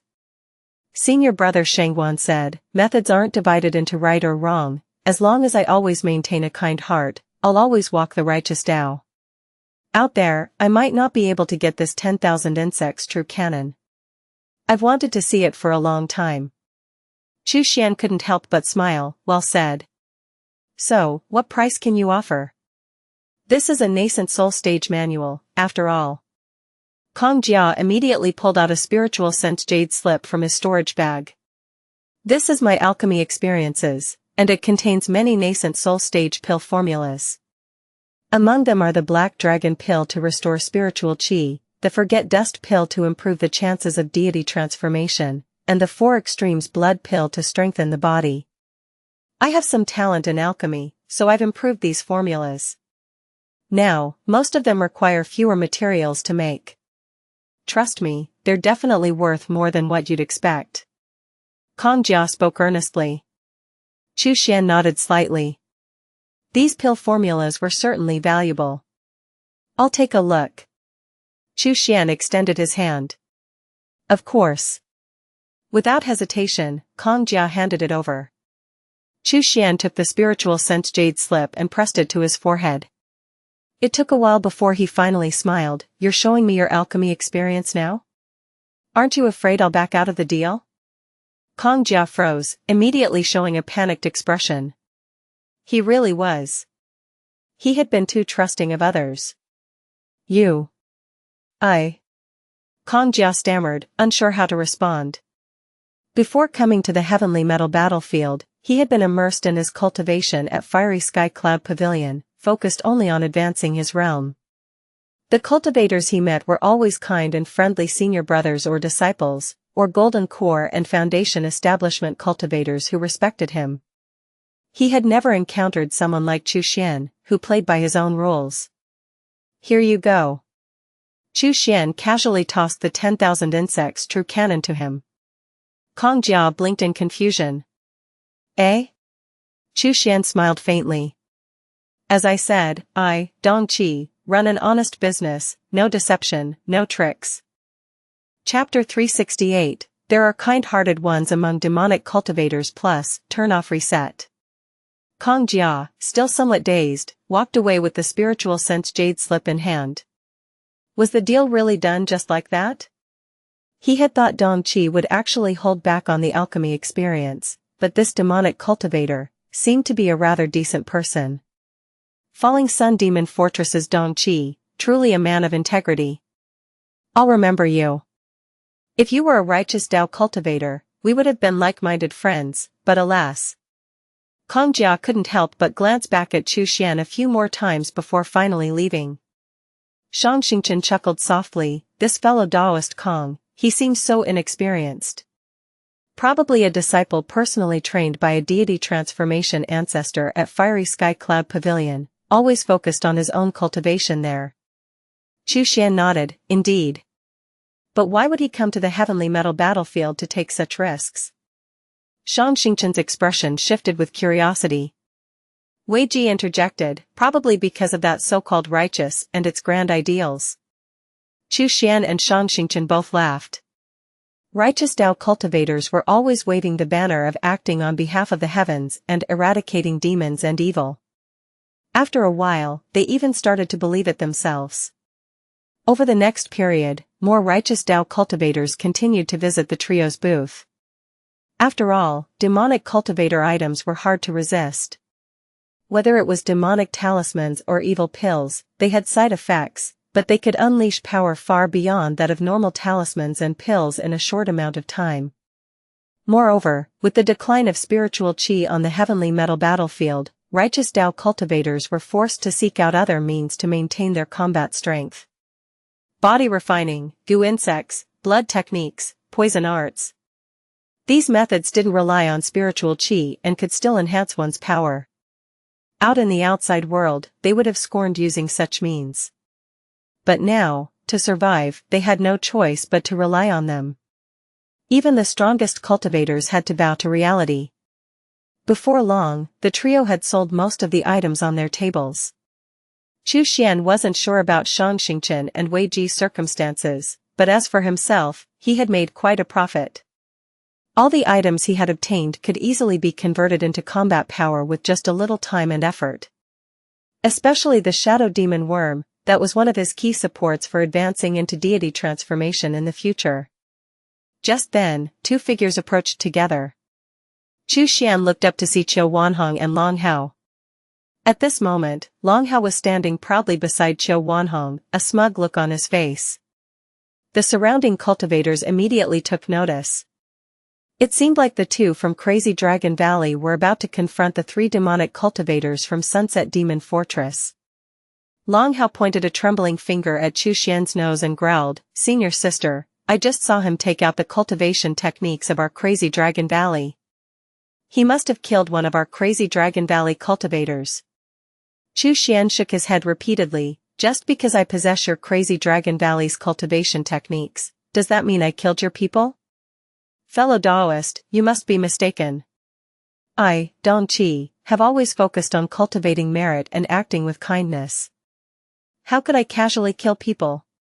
After all, even among demonic cultivators, there are kind-hearted ones." Support the creativity of authors by visiting the original site for this novel and more.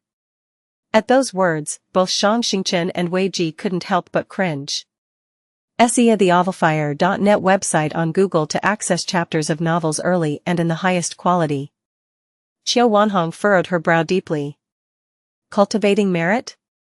What nonsense. If demonic cultivators could cultivate merit, the entire cultivation world would have long since changed. The onlookers couldn't hold back their laughter either. The idea of a demonic cultivator cultivating merit was surely the greatest joke in the world. Clearly, Dong Qi from Sunset Demon Fortress was just putting on an act. Qiu Wanhong looked Chu Xian up and down, her voice cold. "Dong Qi, hand over the Crazy Dragon Valley's cultivation techniques." Long Hao was taken aback. From the way Qiu Wanhong spoke, it seemed like she had no intention of making a move. That wouldn't do. This Dong Qi must be killed to uphold the prestige of Crazy Dragon Valley. Just as he was about to speak, Qiu Wanhong shot him a sideways glance. The commanding presence of an elder was unmistakable. Though both were nascent soul cultivators and addressed each other as senior brother and junior brother, Qiu Wanhong had long been in the later stage of nascent soul and was well established in her reputation. Long Hao, on the other hand, had only recently entered the nascent soul stage less than 10 years ago. Naturally, he dared not oppose Qiu Wanhong's intentions. Seeing that Chu Xian still hadn't moved, Qiu Wanhong was about to scold him when Chu Xian's aura suddenly surged, rising from golden core late stage to nascent soul early stage. The nascent soul aura caused the onlookers to grow serious. To still possess such power at the nascent soul stage, this Dong Qi must be no simple character. Qiu Wanhong's expression subtly changed, and her tone softened. "May I ask, fellow Daoist Dong, where did you obtain the Crazy Dragon Valley techniques?" Chu Xian smiled. "I picked them up, just some remnants." Qiu Wanhong nodded. "In that case, it's no trouble. Our Crazy Dragon Valley's complete techniques are not meant to be leaked according to our rules. I was merely inquiring out of courtesy." Chu Xian nodded. "I admire fellow Daoist Qiu for your dedication to your sect." Qiu Wanhong gave a slight tug to the bewildered Long Hao and turned to leave. The righteous Dao cultivators, who had been watching eagerly, quickly turned away and resumed their own transactions. No one dared glance at Chu Xian again. On the other side, in a secluded corner, Long Hao couldn't help but ask, "Senior sister, why didn't you make a move on him? This person must have the vengeful souls of our Crazy Dragon Valley cultivators. It could even be my missing cousin, Long Chen." Qiu Wanhong shot him a fierce glare. "He still retains the power of the nascent soul early stage. Demonic cultivators often have many secretive methods up their sleeves. Given the current environment, where spiritual qi is waning, the techniques he hides may well surpass mine. To kill him, we'd need to use several of our trump cards. Engaging him in a full-scale battle, what would we truly gain from it? How would it benefit us? Have you thought about these questions?" Long Hao stammered, unable to answer immediately. He lowered his head after a long pause. "Senior sister, I was wrong." Qiu Wanhong scolded him. "You need to change your reckless habits, or one day, you won't even know how you died. Do you really think that just because you've reached the nascent soul stage, you can live a carefree life?" Long Hao gave a perfunctory nod but couldn't help but ask, "So, we're just letting him go?" Qiu Wanhong sighed deeply, thinking to herself, "Did I just waste my breath? Being reckless and bloodthirsty is not the way to immortality. This spiritwood forest is rich in spiritual qi, and its value is only slightly less than the Great Spirit Stone mines. As long as we stay here, the decline in our strength won't be rapid. We just need to wait. Time will naturally widen the gap between us and Dongqi. At that point, killing him will be as easy as killing a dog. Longhao's eyes lit up with understanding, and he grinned. So, senior sister, you do want to kill him. I understand now. Qiu Wanhong looked at her junior brother with a shake of her head. Longhao's cultivation journey had been smooth sailing. He became a nascent soul cultivator in less than 400 years. But his lack of real-world experience was evident. Just the fact that he couldn't hide his excitement now was a potential weakness that could cost him his life someday. How could he take over the position of Crazy Dragon Valley sect master if he kept this up? Qiu Wanhong sighed inwardly. Forget it, there will be plenty of time for him to gain experience. That Dongqi is nothing but a mere obstacle, not worth thinking too much about. In time, we'll simply deal with him when the time is right. But what we need to focus on now is the Great Spirit Stone mine outside Heaven 3 City. How powerful is Chu Xian, the cultivator from the Heavenly Infinite sect, who occupies it? Before making any real moves, we need to probe his strength first. Chapter 369, This zombie is exactly what I need plus, turn off reset. The trading session concluded quickly. Xuan exchanged a few pleasantries with Qiu Wanhong before announcing the end of the event. The three of them, Chu Xian, Xianxia, and Wei Ji, split off and went their separate ways. Chu Xian used a teleportation technique and circled around the spirit wood forest a few times, ensuring he had shaken off any potential trackers before returning to the Great Spirit Stone mine. Xianxia and Wei Ji did the same. As nascent soul demonic cultivators who had fought their way through life, they were all far too sharp to be easily followed. The three who had been tailing them, Longhao and his companions, revealed a look of helplessness as they lost track of their targets. These demonic cultivators are truly cunning. They don't give us any chance at all. Demonic cultivators have committed countless heinous deeds. They are just guilty and insecure. Their behavior of circling around is ingrained in their bones. Longhao scoffed, it doesn't matter that we don't know where their base is this time. Sooner or later, they'll reveal themselves, and leave behind traces. When that happens, we can deal with them. Back at the Great Spirit Stone mine, as soon as Chu Xian returned, he immediately deployed all his puppet beasts to guard the mine. He also sent out dozens of mining puppets to accelerate the extraction of the spirit stones. The mine had long been under the watch of others. It was only a matter of time before someone would act, unable to hold back any longer. If he could finish mining the spirit stones before they attacked, there would be no need for a confrontation. Running away would be the best option. Fighting would only result in casualties, why bother? Once the situation was secured, Chu Xian stepped out and used the Myriad Realm Mirror to return to Blue Star. During the trading session, he had acquired numerous treasures. These items needed to be quickly converted into combat power. The Black Flood Dragon Horn had to be refined into the Evil Soul Chain as soon as possible. This would not only increase the chain's toughness but might even provide the chance for it to evolve into a supreme-level magic treasure. As for the Lotus Escape technique, he needed to begin cultivation immediately. Once perfected, it would allow him to conceal his presence to the greatest extent. Anyone below deity transformation would be unable to see through his disguise. There was also the demonic Talisman Sutra and the Great Transformation Blood Demon True Art. Both were exceptional treasures. The former required human skin to create demon talismans, acquiring the human skin wasn't a problem. He could just peel it off the zombies. Zombies really are a treasure trove. Only the bones are missing. Too bad I couldn't get any cultivation methods related to the white bone path. Chu Xian clicked his tongue, feeling a great sense of regret. The heaven-shaking divine sects affiliated 5th-tier cultivation sects did not practice the white bone Dao, but many of the sect's own disciples seemed to have taken it as their primary cultivation method. Chu Xian couldn't help but wonder whether he might someday have the chance to collect the corpses of the sect's disciples. With that fleeting thought, he immediately assigned the task of skinning zombies to his subordinates. Yet, just as he was about to proceed, an idea suddenly flashed in his mind, sparking a new plan. He quickly used his teleportation technique to head straight to the farm. If you encounter this story on Amazon, note that it's taken without permission from the author. Report it.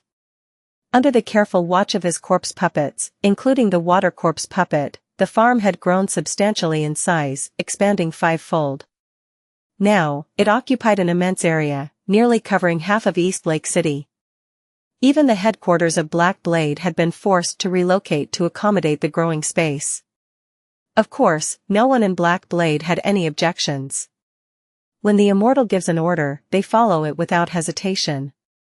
The higher-ups at Black Blade knew well that their standing and growth into the colossus that dominated Blue Star had only been possible due to the support of the immortal. Without the immortal, they would be nothing. Take, for instance, the 4 founders of Black Blade. Back then, they were merely level 2 superhumans, insignificant in the grand scheme of things. At that time, the Lingjiang army and the ship gang were far stronger than Black Blade, more influential, more powerful. If it weren't for the immortal's help, the founders would have perished in some dark and decayed corner, long before they could establish their current dominance. In the absence of the immortal, there would be no massive Black Blade that spanned the entire Blue Star. A person who doesn't even know where their strength comes from is walking the path to self-destruction. Floating in mid-air, Xuan made his way to the heart of the farm.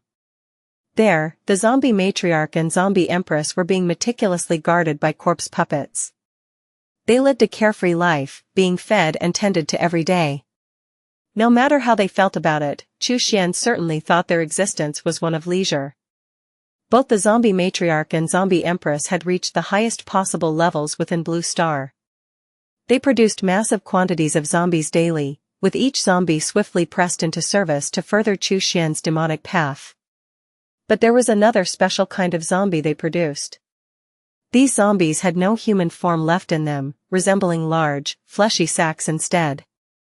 Xuan had dubbed these unique zombies flesh sack zombies, specifically for cultivating demonic plants that required the extraction of flesh and blood to thrive. But now, he had come up with a new idea. Xuan murmured to himself, skinning zombies is too much of a hassle. Why not create a type of zombie that retains only the human skin, discarding all the useless organs? This way, the excess energy can be used to produce even more zombies. Let's call it the skin zombie. Xuan couldn't help but smile at the idea he had just come up with. To put it simply, creating a full-bodied zombie, one with intact limbs, tough bones, and full muscles, might require 10 units of energy. But creating a skin zombie could potentially cost just 1 unit of energy. After all, the skin zombie didn't need bones, muscles, or much blood at all. The only thing that mattered was ensuring it was alive when it was produced. This way, not only would Xuan acquire the human skin he needed, but he could also continue to accumulate meritorious deeds without any issues. It was a win-win situation for him, he'd get 2 benefits for the price of 1. Xuan couldn't help but praise himself for his cleverness. He then sent his instructions to the zombie matriarch and zombie empress, who immediately obeyed without hesitation. They consumed large amounts of flesh and blood and began to breed the zombies according to his specifications. At first, the result was a bit deformed. After all, it was their first attempt. But it didn't take long for them to perfect the design, shaping the zombies exactly as Xuan wanted. Good. With this, the human skin will only need to be air-dried before being used directly to make demonic talismans. This eliminates the tedious process of skinning. If I had to skin them manually, I'd have to assign numerous corpse puppets to do the laborious work. There's also the risk that the skin wouldn't come off perfectly, and that would be a hassle. Xuan nodded in satisfaction. These zombies truly understood what he needed. They had grown into exactly the form he required. With that matter settled, Xuan returned to his residence on Blue Star. The grand hotel he had once owned had been completely demolished and transformed into a massive cave dwelling. It was now outfitted with all the necessary facilities, a pill refining room, a weapon forging room, a poison crafting room, an insect cultivation room, and more. Xian had personally named it Water Curtain Cave, as a small tribute to his very first cave dwelling.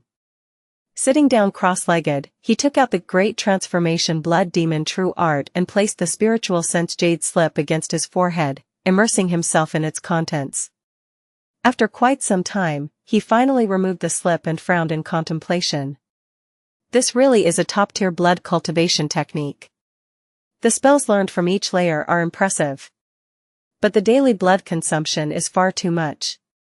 If it really becomes unbearable, I may have to make the zombies suffer a little.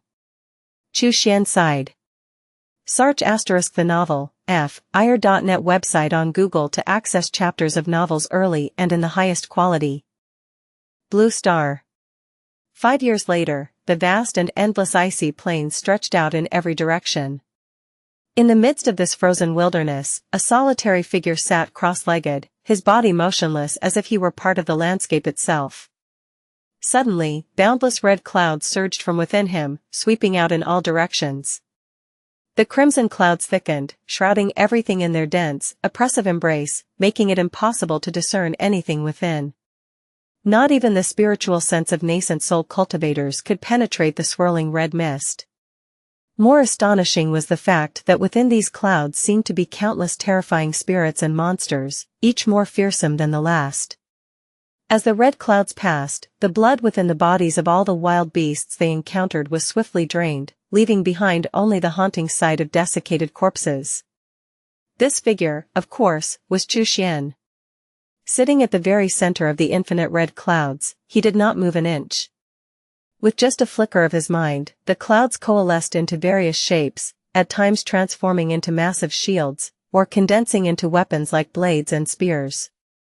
At other moments, they scattered into a sky full of flying swords, or formed into grotesque skulls. Xian exhaled softly and spoke a single word, reap. Instantly, the vast red clouds turned and returned from every direction, converging back into his palm. He smiled as he held a small, blood-colored flask in his hands. Not bad. This blood demon flask is truly powerful. Since I successfully forged it, and it's still a low-grade magic treasure, it already possesses such formidable capabilities.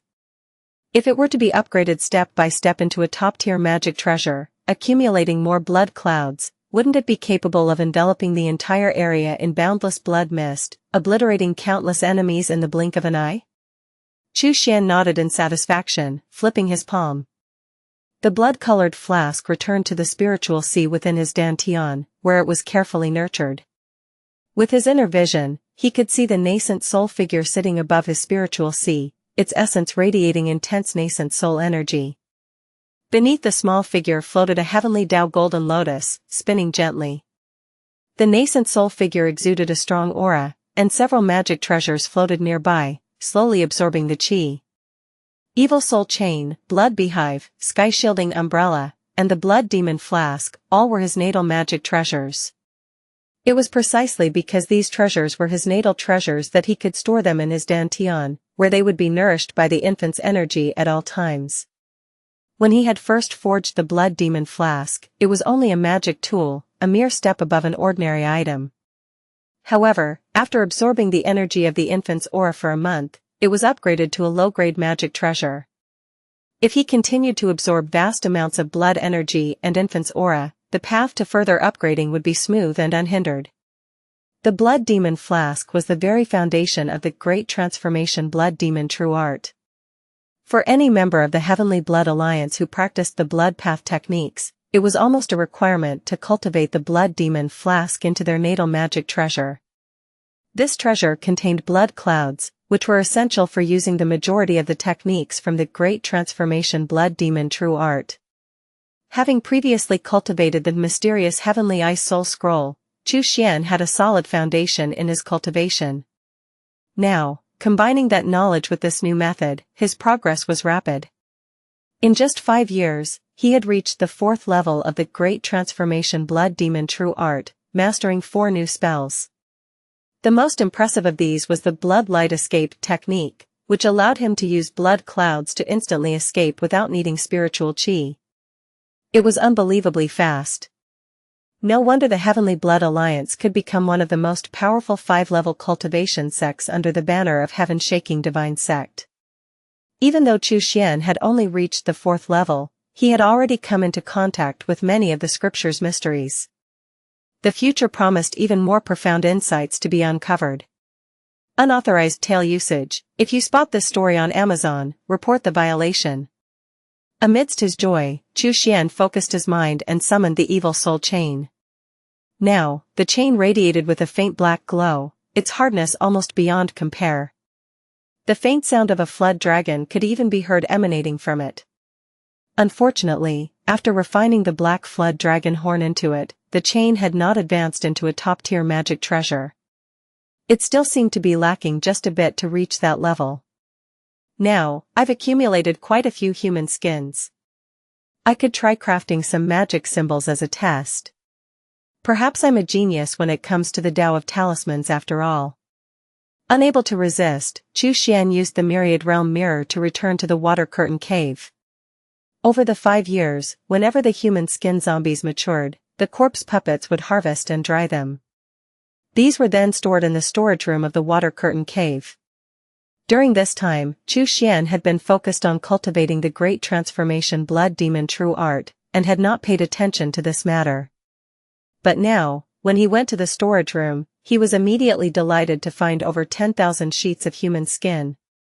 That was more than enough, far more than enough. He took a golden wolf hair pen from his storage bag and, following the records in the demonic Talisman Sutra, began to copy the symbols. Demonic talisman started at the foundation establishment stage. There were no talismans for the chi refining stage. Therefore, the first talisman he attempted to draw was a foundation establishment stage, corpse chi talisman. This talisman sealed corpse chi, and when cast, it would unleash a wave of corpse chi that could directly strike vital organs. Chu Xian took the pen and began to draw. Slap. Failure. Slap. Failure again. He attempted over a dozen times, but each time, he failed. After taking a deep breath, Chu Xian stomped his foot. Boom. A 4-layered merit gold wheel appeared behind his head. The obscure and indecipherable golden text that covered the wheel spun slowly, filling the cave with a serene and peaceful light, even turning the gloomy surroundings into a rare, tranquil paradise. Whoosh! In an instant, his brushstroke completed the talisman. The foundation establishment stage, corpse chi talisman, was successfully created. Looking at the corpse chi talisman, Chu Xian smiled in satisfaction. Good, good, good. I knew it, I truly am a genius in the Tao of Talismans. Chu Xian continued to immerse himself in crafting more talismans. Foundation establishment stage, golden core stage. Beneath the brilliant golden light of the merit gold wheel, his mastery of the talisman art might not have increased, but his success rate in crafting them was certainly high. Another year passed. Chu Xian walked out of the cave, holding a blank nascent soul stage soul sealing talisman in his hand, a pleased smile on his face. If he could capture the soul of a demonic beast and seal it in this talisman, it would transform into a beast soul talisman. Of course, sealing a cultivator's soul wasn't out of the question either. Compared to the crafty and vicious demonic beasts, a cultivator's soul might be even better. I wonder which fellow Taoist would be willing to contribute to the development of my talisman art. He chuckled, feeling eager with anticipation. Chu Xian then stepped forward, heading back to the heavenly metal battlefield. Cold Ironwood Forest. Xuan Hong stood with a calm expression, pacing back and forth. Not long after, Long Hao led Shang Xuanhe of the Fiery Sky Cloud Tower and Xiaoxian of the Red Flame Pavilion to her side. The three cupped their hands in greeting and sat down, with Xuan Hong taking the seat of honor as the host, while Shang Xuanhe and Xiaoxian sat on either side. A smile spread across Xuan Hong's face. Fellow Taoist Xiao, it's been a long time. I trust all is well? Search *the Nelfer.net website on Google to access chapters of novels early and in the highest quality. Xiaoxian gave a wry smile. By luck, I survived. Fellow Taoist Xiao is fortunate, indeed. This cold ironwood forest truly has an abundance of spiritual qi. He couldn't help but take a deep breath, a glimmer of barely perceptible greed flashing in his eyes. If only this place were his own. Xuanhong's voice turned serious. I've heard that there has been a major incident in Heaven-6 City? Xiaoxian nodded gravely. Yes, strange tree roots have appeared in Heaven-6 City, and many corpse puppets have been controlled by these roots. Our strength was insufficient, and we had no choice but to withdraw from the city. Bai Tsongtsong, fellow Taoist by from Fiery Sky Cloud Tower, was killed by the siege of those corpse beasts. I could not get there in time. I had to watch him perish before my eyes. Alas. Shang Xuana's face twitched. He had been close friends with Bai Tsongtsong for many years, both being Chapter 371, The Great Spirit Stone Mine cannot be occupied by demonic cultivators plus, turn off reset. Shang Xuanhe let out a soft sigh. Living in the heavenly metal battlefield has become increasingly difficult. It's hard to find any other strongholds around here. The medium spiritual stone mine I'm staying at is still holding up, but it's barely manageable. If fellow Taoist Xiao doesn't mind, you can bring your junior brother here to stay for a while. Or, you can stay with fellow Taoist Xiao here. Once we find another stronghold or discover a new spiritual stone vein, we can move again. Qiu Wanhong nodded. My cold ironwood forest is vast. I can accommodate 2 more people. But, over time, the spiritual qi will gradually deplete. Xiao Xian looked touched. Thank you, fellow Taoist Shang, and thank you, fellow Taoist Qiu. He understood that Qiu Wanhong's words hinted that the forest was becoming crowded and the spiritual qi was running low. Qiu Wanhong's eyes glinted as she spoke again. Fellow Taoist Xiao, I do know of a good place. Xiao Xian nodded. Please, fellow Taoist Qiu, do tell. Qiu Wanhong gestured to the south. Outside Heaven 3 City, there is a great spiritual stone mine, but it is now occupied by the heavenly infinite sex demonic cultivator, Chu Xian. This person killed Song Lingfeng, fellow Taoist Song of Red Flame Pavilion, and then took control of the great spiritual stone mine. We have the heart to remove the enemy, but lack the strength to do so. If fellow Taoist Xiao is willing to join us and eliminate this demonic cultivator, we can take control of the mine together. The spiritual stones will be divided evenly among us. Xiao Xian suddenly stood up, his face full of fury. What? Senior brother Song was killed by that demonic cultivator? This grudge cannot go unpunished. I, Xiao Xian, swear that if I do not kill Chu Xian, I will not be human. He clenched his fists, his eyes bloodshot, as if he could tear Chu Xian apart with his bare hands. Shang Xuanhe coughed lightly, drawing their attention. Fellow Taoist Qiu, I never said anything about attacking the great spiritual stone mine. See the nelfire.nt website on Google to access chapters of novels early and in the highest quality. Qiu Wanhong immediately furrowed her brows. Why? This is a demonic cultivator, and such people must be eradicated. Moreover, I have gathered information that Chu Xian is the only one there. The other 2 members of the Heavenly Infinite Sect, Shang Xingchen and Wei Ji, have taken control of another medium spiritual stone mine. There must be some discord among these 3, which is why they are not working together. If we attack Chu Xian, Shang Xingchen and Wei Ji are highly unlikely to come to his aid. Shang Xuanhe shook his head. Right now, we should focus on addressing the issue of the declining spiritual qi in the heavenly metal battlefield, and find a way to reverse it.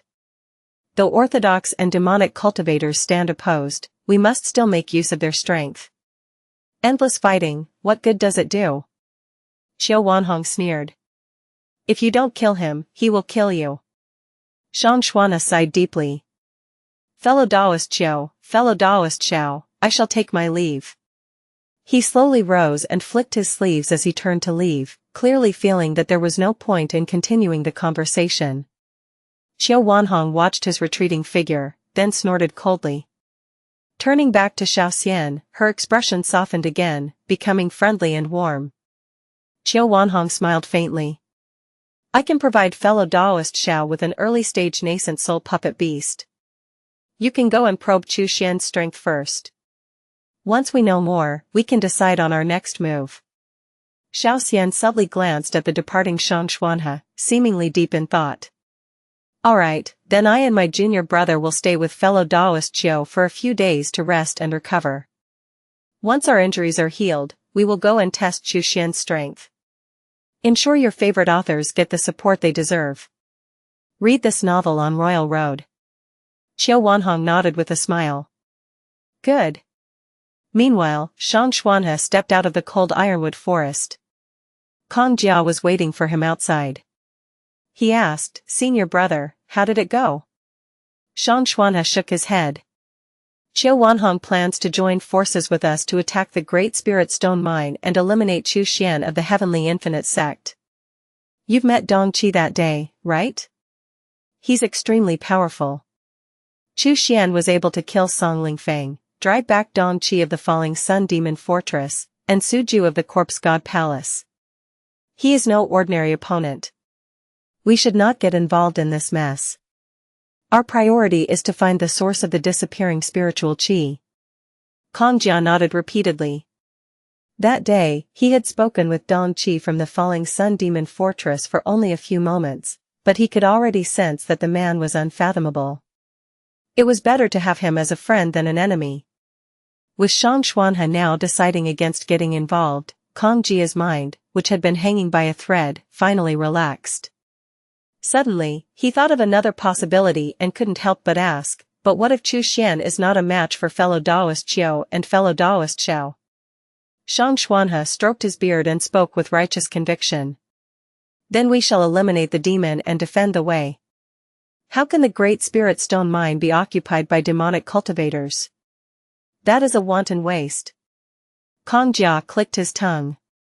Senior brother is so pragmatic. Truly, he is an old monster who has lived for over 800 years. I still have much to learn before I can master the art of seamless face-changing like senior brother.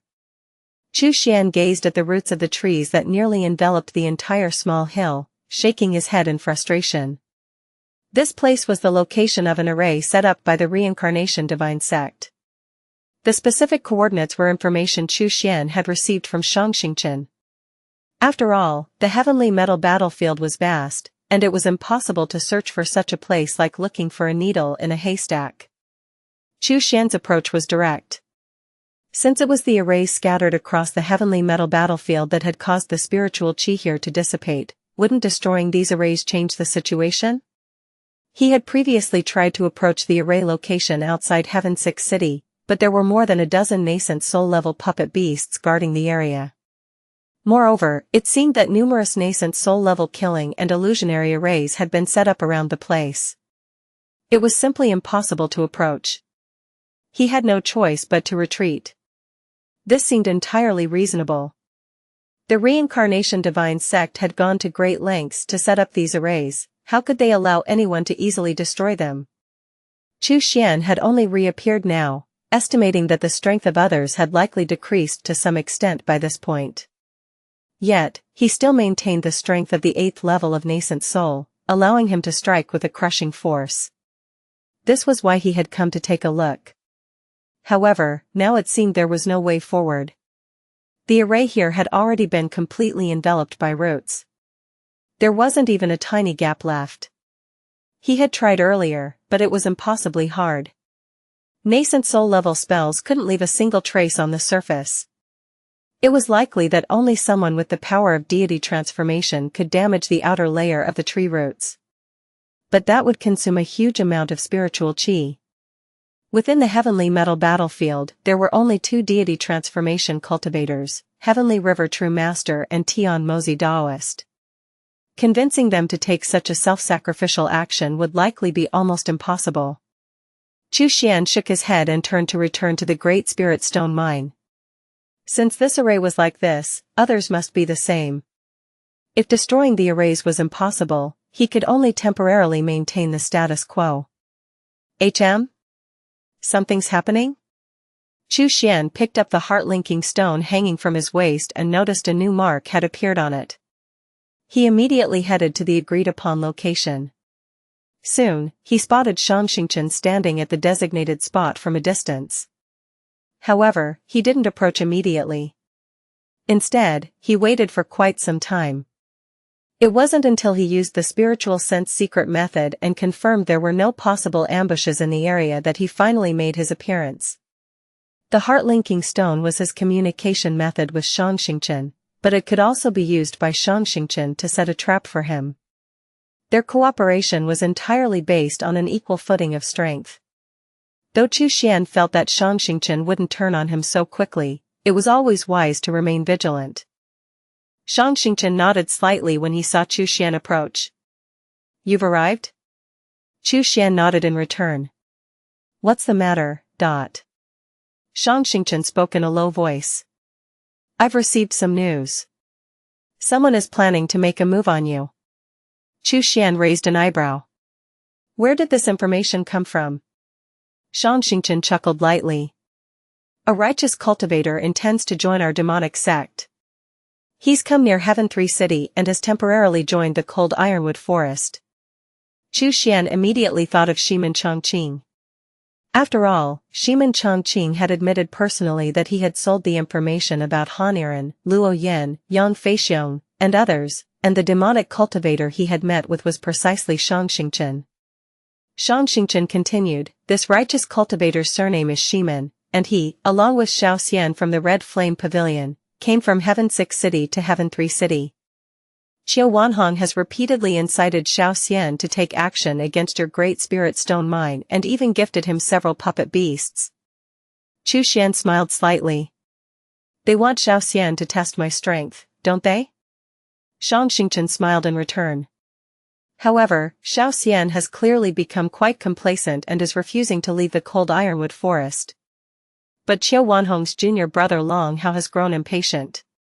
He managed to get the puppet beasts from Xiaoxian and seems ready to act. Xuan nodded. "Indeed." Xianxia smiled. "You are the sect leader of our heavenly infinite sect. If you are attacked, I, as an elder, cannot sit idly by. I will definitely come to your rescue when the time comes." Xuan sneered inwardly. "Rescue? You're more likely to just make use of the situation for your own benefit. I don't need to expose you for now."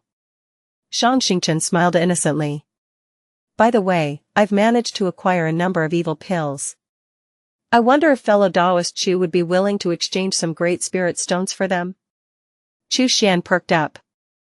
"Of course, but I need to know exactly what kind of evil pills they are."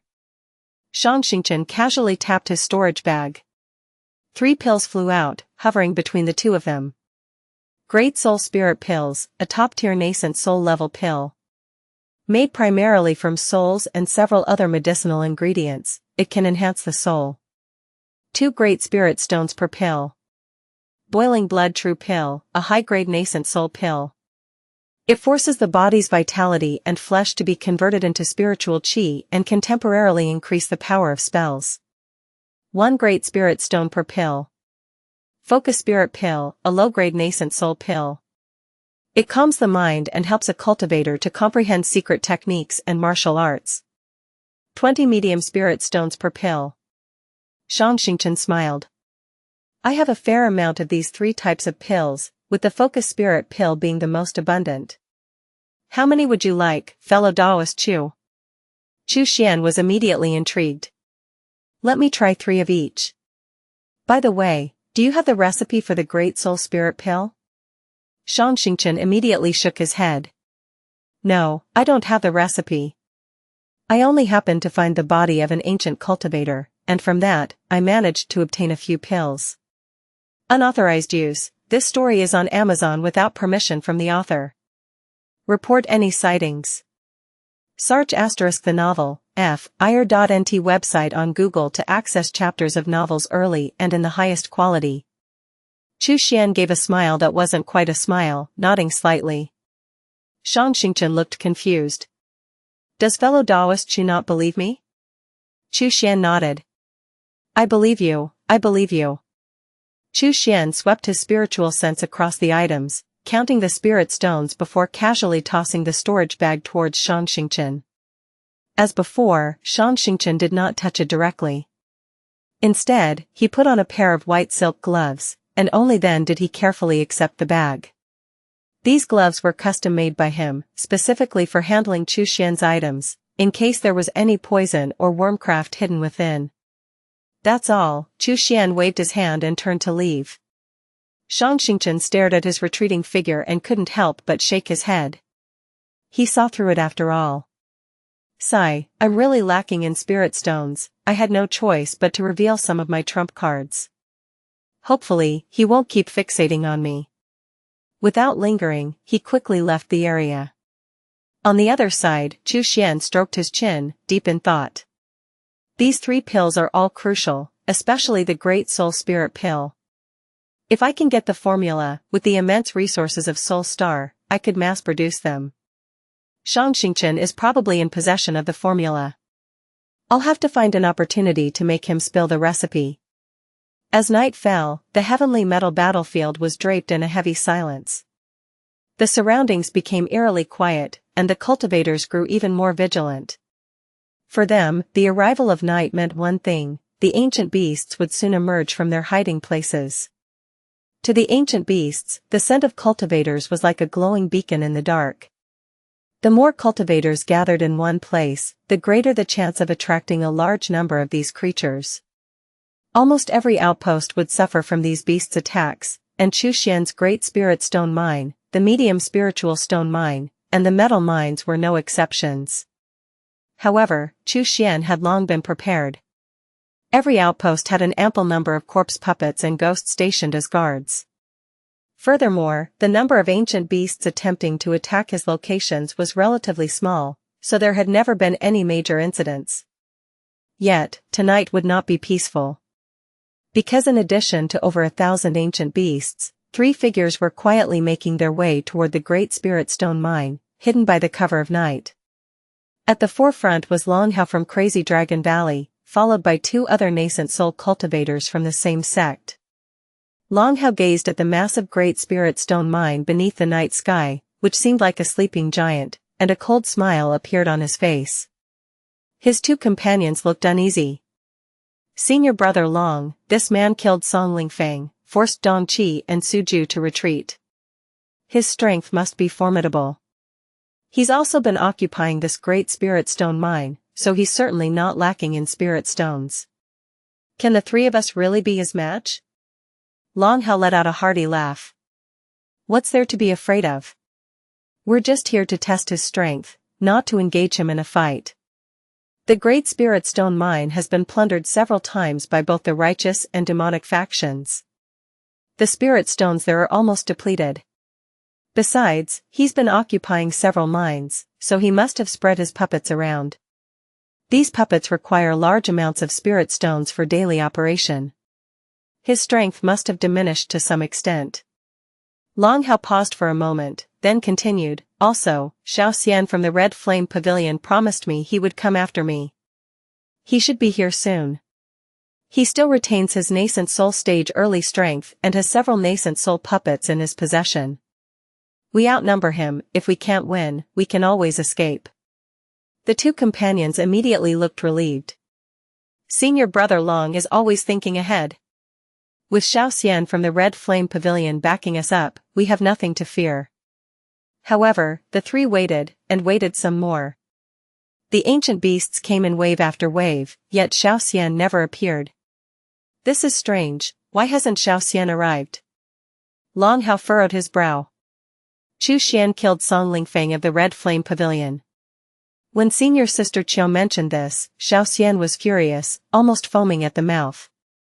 He hated Xuan to the bone. He should have come by now. His companions nodded in agreement. That's true. Longhao nodded, then suddenly paused. Wait, there are 3 people? He turned toward the unfamiliar 3rd figure, his eyes widening in disbelief. Dong Qi, what are you doing here? He recognized the face and growled in shock. Xuan gave a faint smile. You've been waiting at my doorstep for so long. How could I not come out and welcome you properly? Before the words even left his mouth, there was a sharp, cracking sound. The two nascent soul stage early cultivators standing next to Long Hao were instantly decapitated. One's head was sliced off by a steel wire, the other's neck snapped with a twist of Hu's hand. In a single motion, Xuan casually stored their bodies in his storage bag. Don't be fooled by how powerful nascent soul cultivators appear. In most ordinary cultivation worlds, they would already be the leaders of sects or revered elders. However, the gap between nascent soul early stage and nascent soul late stage cultivators is far greater than the difference between early and late stages of qi refining or foundation establishment. No amount of magic treasures or talismans could fill that gap. What's more, the two nascent soul stage early cultivators were both affected by the surrounding depletion of spiritual qi, while Xuan was at the nascent soul stage 8th layer and had not suffered any loss in strength. The deaths of the two junior brothers clearly shook Long Hao to his core. These were nascent soul cultivators. Not mere mortals. Even if they were ambushed, they shouldn't have been completely defenseless. This outcome could only mean one thing: the disparity in strength was vast. Without hesitation, Long Hao threw out a large flag. As soon as the flag was in his grasp, it unfurled and quickly emitted a thick mist, obscuring his figure. Even spiritual sense couldn't detect him. He immediately spewed out the essence of his nascent soul and activated a teleportation technique to flee. However, after traveling a distance of several dozen zhang, he was struck by the terrifying sight before him. A thick blood-red cloud appeared out of nowhere. Not just in front of him, but above, below, and on all sides. The entire area was enveloped in blood-red clouds. Within the blood cloud, countless eerie spirits swarmed towards him. These malevolent blood demons, with their sharp teeth and hunger-filled eyes, pounced on him like starving beasts who had just caught the scent of fresh meat. Long Hao was both shocked and furious. He immediately summoned a dragon-patterned golden bell from his storage. The bell emitted waves of golden light, and the blood demons screeched, their bodies burning as if set aflame. The first wave of demons, charging headfirst, were reduced to ashes within seconds. Long Hao let out a cold laugh and continued to activate the dragon-patterned golden bell. The golden ripples emanated from the bell, growing ever more intense. However, within this sea of blood clouds, the ripples were like a small boat on the turbulent waves, on the verge of capsizing at any moment. He glanced around, only to see that the number of demons coming at him showed no sign of dwindling. His dragon-patterned golden bell, while effective against evil spirits, seemed useless against these strange blood-colored demons. Even if they were slain, they continued to taint the bell's light. In a matter of moments, the bell, his prized magic treasure, had already lost much of its brilliance. A chill ran down Long Hao's spine. Dragon-patterned golden bell, wild dragon's demon slayer. He roared furiously and slapped the bell with all his strength. The golden waves intensified, thickening like a tide. Half of the blood demons were instantly obliterated. Long Hao was overjoyed and immediately took out a magic treasure to break through the encroaching blood clouds. However, just as he burst through the blood mist, a faint black light suddenly streaked across. It circled around his neck. Crack. His head fell to the ground. Xuan moved swiftly, drawing out Long Hao's soul essence with a single hand. As for the body, he tossed it directly into the blood demon flask. In no time, the blood demon flask would refine the body into blood mist. Although Long Hao was a nascent soul cultivator, and his body contained far more blood essence than an ordinary person, even without specializing in body refinement, it would still take a while for the blood demon flask to fully process it. Ensure your favorite authors get the support they deserve. Read this novel on Royal Road. This blood demon flask still has its flaws, Xuan mused, but as a low-grade magic treasure, it can function like a top-grade one for a while. It's already showing its potential. He nodded in satisfaction, his gaze drifting toward the distant darkness with a sly smile. That Xianxia is clever. Xiao Wanhong encouraged him to test my strength, but he never showed up. Not only did he fail to come, but he also tricked Long Hao into coming here, promising that he himself would arrive. Xuan hadn't made a move on Long Hao and his two companions immediately. Instead, he had been listening to their conversation, trying to locate Xian. It wasn't until he confirmed that Xian had not appeared that he finally turned his attention to dealing with Long Hao and the others. By then, two figures appeared, walking slowly from the distance. Sar the Nelfire.nt website on Google to access chapters of novels early and in the highest quality. It was Xianxia and Wei Ji. When they saw the still wet bloodstains on the ground, they shook their heads in disappointment.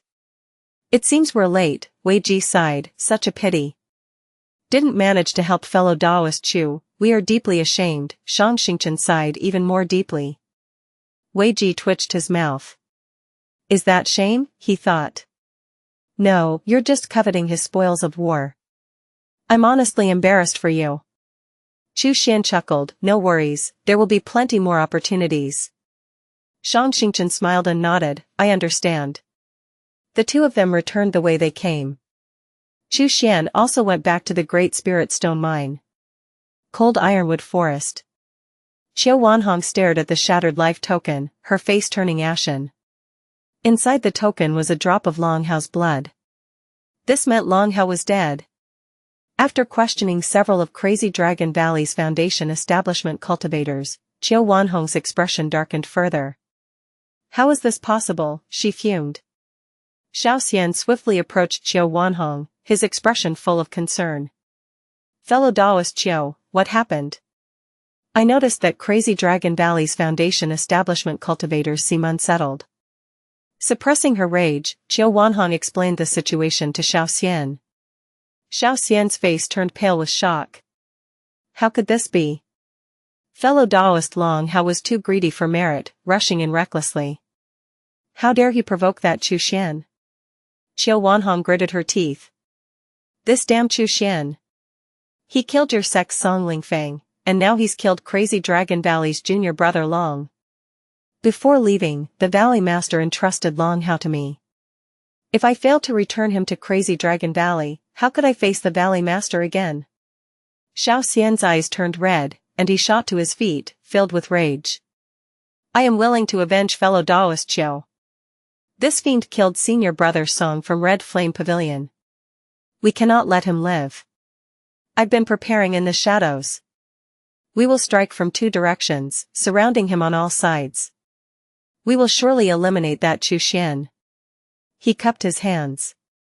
However, Crazy Dragon Valley still has several nascent soul cultivators, while Red Flame Pavilion only has two.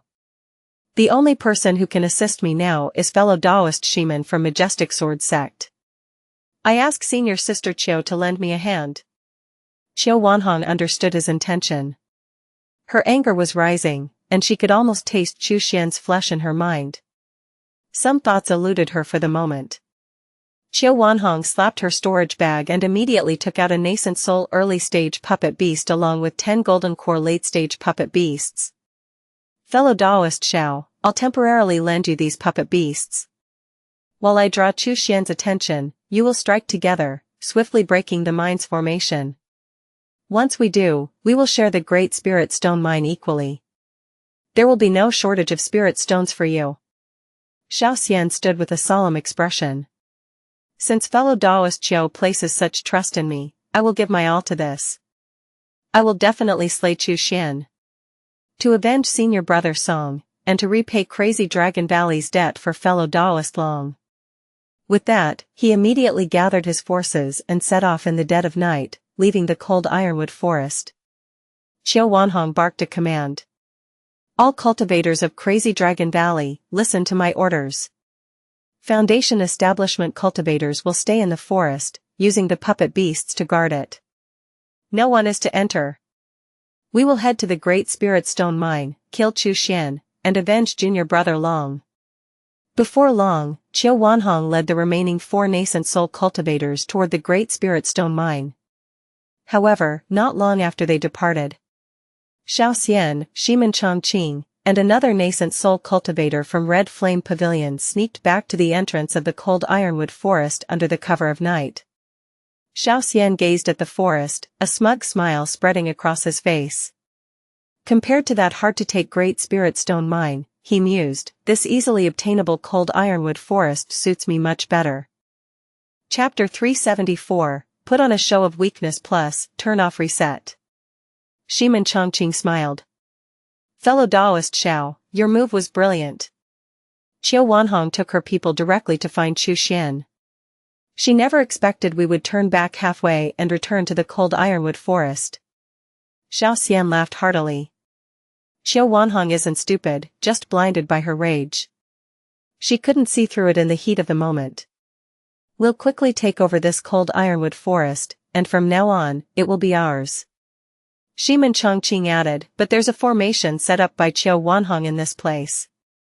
And there are still quite a few crazy Dragon Valley's Foundation establishment cultivators inside. Xiao Xian waved his hand dismissively. What Foundation establishment cultivators? When we entered, there weren't any. They probably perished under the attack of the ancient beasts by now. Shiman Chongqing nodded with a smile. I see. Xiao Xian approached the entrance of the forest, calling out anxiously, fellow Daoist Qiu has been in a deadlock with that demonic cultivator. She was almost seriously injured, so she asked me to bring more puppet beasts to her. Do you have any spare puppet beasts? At once, a dozen or so Foundation establishment cultivators rushed out in a panic. These Foundation establishment cultivators had come to the extraterritorial battlefield mostly to do hard labor. If they wanted to survive, they could only rely on nascent soul cultivators for protection. If anything happened to Qiu Wanhong, they wouldn't survive either. The leader of the late-stage Foundation establishment cultivators bowed respectfully to Xiao Xian. Senior Xiao, we still have some puppet beasts left from Qiu Master. We will give them all to you. Saying this, he took out a storage bag, ready to hand it over. Xiao Xian smiled and took the bag, but then asked casually, are there any cultivators left in the forest? The Foundation establishment cultivator was puzzled but didn't ask further. He simply shook his head. Everyone is here. Xiao Xian nodded with a smile. Good, good. With a casual flick of his hand, a magic tool sliced through the air, instantly cleaving the Foundation establishment cultivator in front of him into two halves. Shiman Chongqing sighed quietly but also had to act. In the blink of an eye, all the crazy Dragon Valley Foundation establishment cultivators had fallen in a pool of blood. Before long, the nether crocodiles, drawn by the scent of blood, swarmed the area. In less than a quarter of an hour, the cold ironwood forest was in new hands. Meanwhile, Qiu Wanhong still had no idea what had transpired in the forest. She had already led 4 nascent soul cultivators from Crazy Dragon Valley and arrived outside the Great Spirit Stone Mine. Standing on the hill, she could see the situation at the mine. She planned to wait for Xiao Xian and the others to arrive. However, after waiting for a long time, no one showed up. A sense of unease began to rise in Qiu Wanhong's heart. Her previous rage-induced fog had cleared, and now she realized something was wrong. Something's wrong, we've fallen for Xiao Xian's trap. Qiu Wanhong ground her teeth in fury. She should have realized earlier that Xiao Xian had never intended to help her. The nascent soul cultivators from Crazy Dragon Valley looked at each other with urgency. What should we do now? Should we return to the forest? One asked. Qiu Wanhong glanced at the Great Spirit Stone Mine. No, she said, her voice firm. If we try to go back now, we'll be intercepted by Xiao Xian and the others. Time will only drag us deeper into the trap. We'll be surrounded by the nether crocodiles and other ancient beasts. We have no choice but to move forward. We must seize the Great Spirit Stone Mine. Unauthorized use of content. If you find this story on Amazon, report the violation. Yes, the other cultivators responded, nodding in agreement. Qiu Wanhong growled, her voice like a battle cry, follow me and charge. Let's avenge junior brother Long. With a sweep of her hand, several nascent soul early-stage puppets and dozens of golden core late-stage puppets materialized around her. Although her own cultivation had slightly declined, putting her at the level of a nascent soul first-layer cultivator, she was confident that with so many puppets, she could still take the mine. Whether Xiao Xian was involved or not didn't matter. The difference lay only in the casualties. She glanced at her junior brothers and sisters, stepping back a half step. A cold, detached thought crossed her mind, perhaps higher casualties wouldn't be a bad thing after all. Suddenly, a blazing fiery shield rose up, enveloping the entire Great Spirit Stone mine like an inverted giant bowl. An array this large? The nascent soul cultivators from Crazy Dragon Valley were taken aback. Such a massive nascent soul-level formation would consume a vast amount of spirit stones, even without being activated. This formation is called the Eight Directions Burning Fire Array, Qiu Wanhong said, her sharp eyes recognizing it at once. Though it combines both offense and defense, its defensive power is weaker compared to other nascent soul-level formations. However, the spirit stones required for it are far greater. Qiu Wanhong had lived long enough to recognize the array. She bellowed, "Kill." Even if he controls this mine, the amount of spirit stones he has won't last long. This formation can't be sustained forever. She quickly cast a spell, sending a surge of golden dragon energy crashing into the fiery shield. Her four nascent soul companions immediately followed suit, unleashing their own spells. The puppet beasts, relentless in their attacks, hammered at the formation without pause. The fiery shield rippled violently under their onslaught. After an hour of intense assault, the shield finally began to flicker and dim, gradually fading until it was completely gone. Just as Qiu Wanhong was about to give the order for her juniors to charge forward, a sudden cry sounded from behind. She turned to look. To her surprise, two figures emerged from the darkness, drawing closer. "It's Xianxia from the Heavenly Infinite Sect," she muttered. "I recognize him. He was on the Reincarnation Divine Sect's bounty list. The other one must be Wei Ji. These two are here to help Chu Xian." Her expression darkened, eyes flashing with fury. "Leave these two to you," she commanded her companions. "I'll deal with Chu Xian." Understood, her subordinates responded quickly.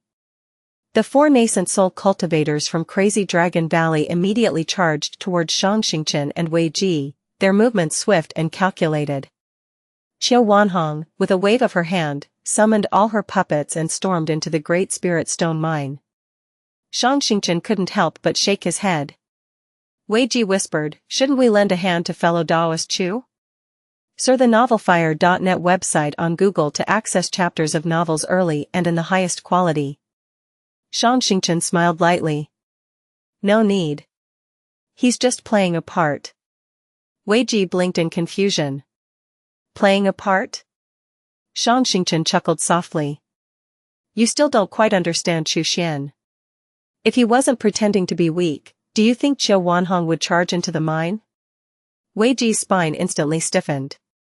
Good lord. That's so ruthless, he thought, his admiration growing. Inside the Great Spirit Stone mine, it was pitch black. Only the faint glow from sporadically glowing ores on the walls provided slight illumination, casting long shadows that stretched across the winding corridors. The rock formations in the heavenly metal battlefield had been solidified over hundreds of thousands of years, making them incredibly tough and dense. Even nascent soul cultivators found it hard to penetrate with their spiritual sense. The detection range was severely suppressed in this environment. In the mine, this problem was even more pronounced. Qiu Wanhong walked cautiously through the labyrinthine tunnels, suddenly feeling like a blind and deaf mortal. Danger seemed to lurk in every direction. She regretted her decision to venture into the tunnels alone.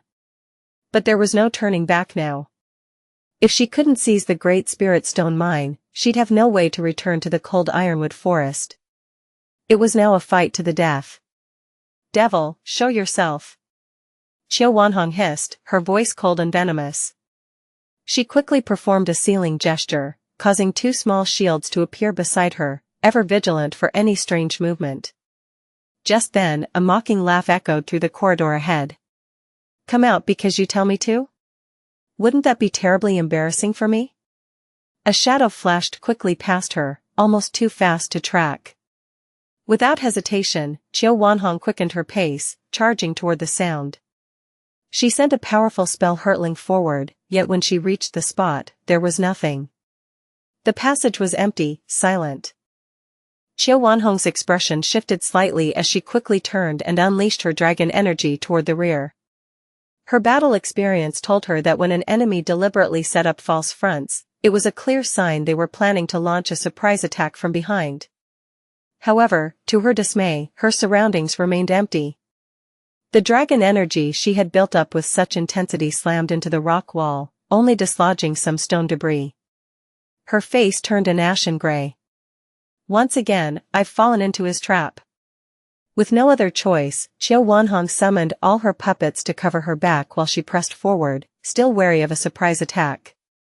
Meanwhile, Chu Xian had already used his lotus escape technique to conceal his presence to the utmost, watching Xuan from the shadows with great interest. He could certainly kill Xuan, but he intended to do so with minimal effort. After all, each extra bit of spiritual qi expended meant more spirit stones would be needed to replenish it. And spirit stones were now far too precious to waste in a battle of this sort. His earlier distractions were meant to keep Xuan on edge, forcing her to remain constantly alert. In this game, she was in the open, while he operated in the shadows. After several such psychological manipulations, Xuan had become increasingly paranoid, imagining that Chu Xian could be lurking in every dark corner.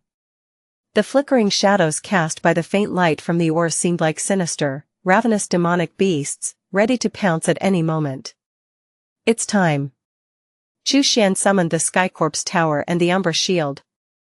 At once, the 3 Corpse Kings and the 2 Ghost Kings appeared, surrounding Xuan from 5 directions. The sudden emergence of these 5 monstrous figures, dripping with malevolent energy, sent a shock of horror through Xuan. No way, she gasped.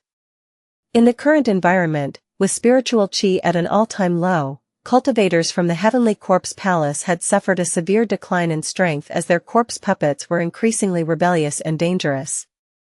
How could Chu Xian summon so many Ghost Kings and Corpse Kings at once? Damn it. A deep sense of despair settled in her heart. She knew now that she had made the wrong choice.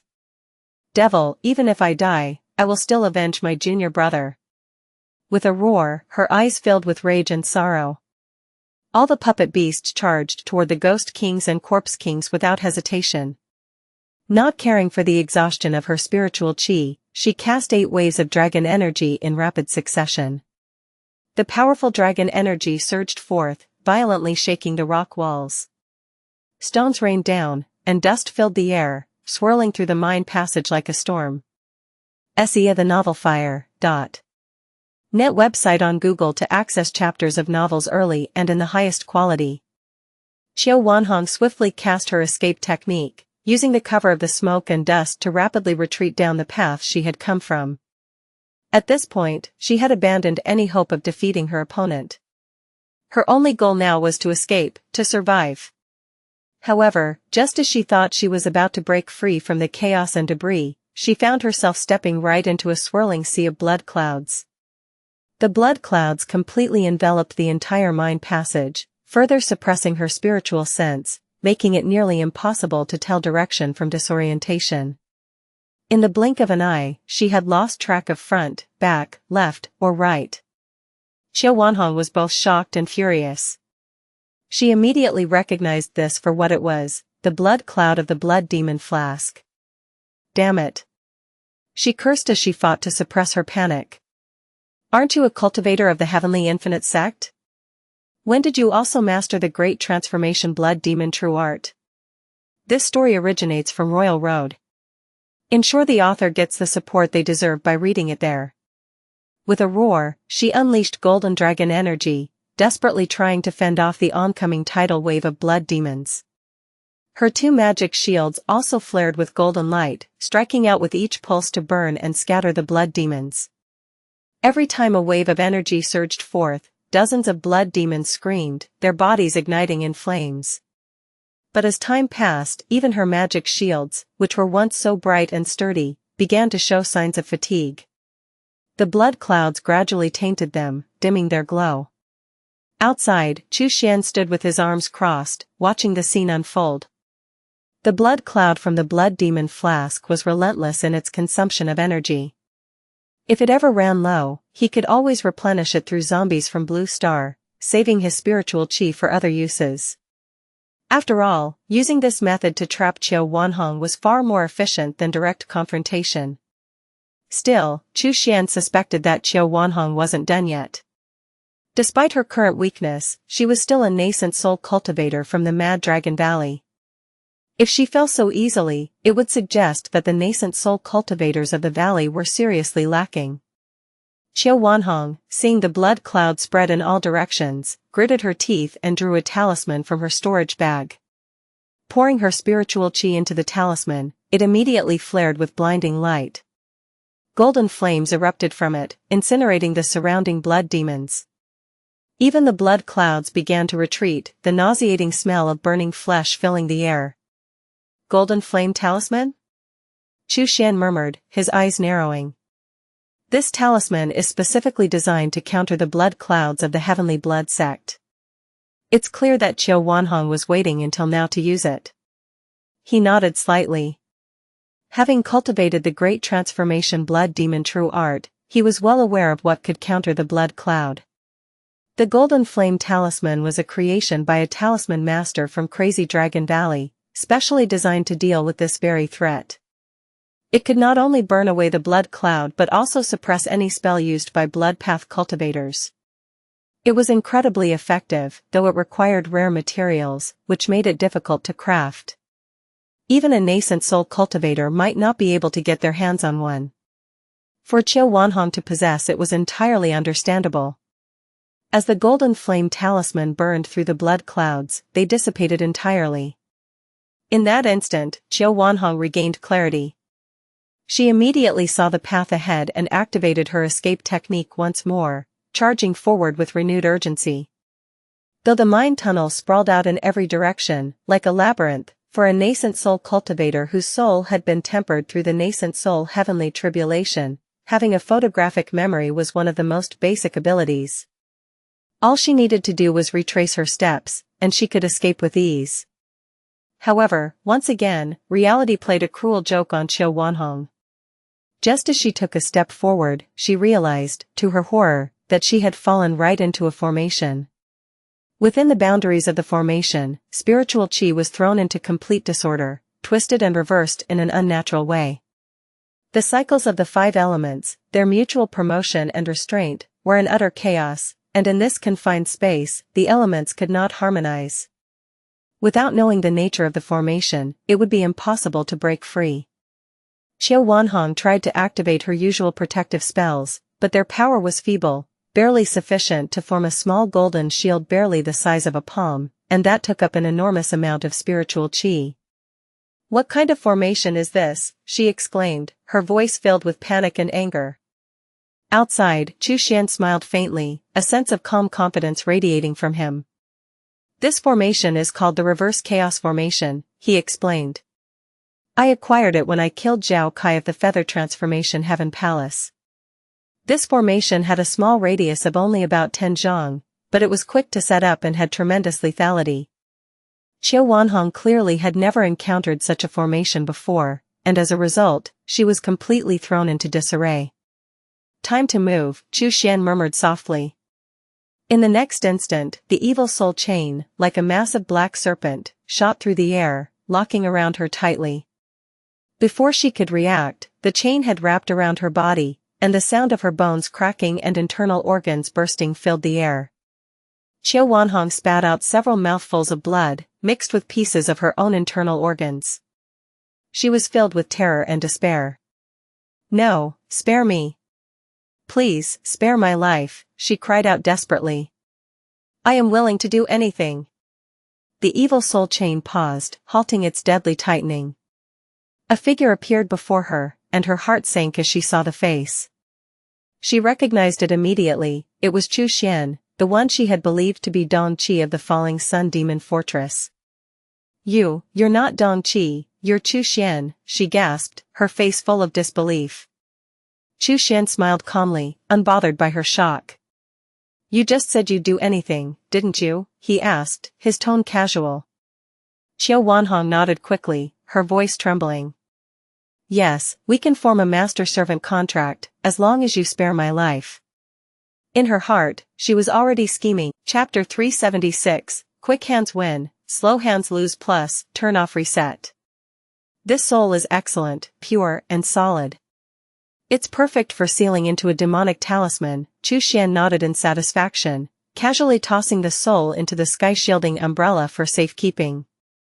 With another casual gesture, the red cloud that had enveloped the mine tunnels was sucked back into the blood demon flask. He strode purposefully toward the mine's exit. Outside, the sounds of the ongoing battle were still audible, though they had already quieted down. It seemed the battle was nearing its end. Sure enough, as he stepped out of the mine, he saw Wei Ji commanding a puppet, which cleaved the head of a nascent soul cultivator. However, that nascent soul cultivator managed to forcefully escape from his body, wrapping his soul and fleeing with his life intact.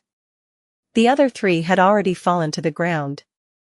Their faces were still contorted in agony, clearly poisoned by Xianxia's toxin.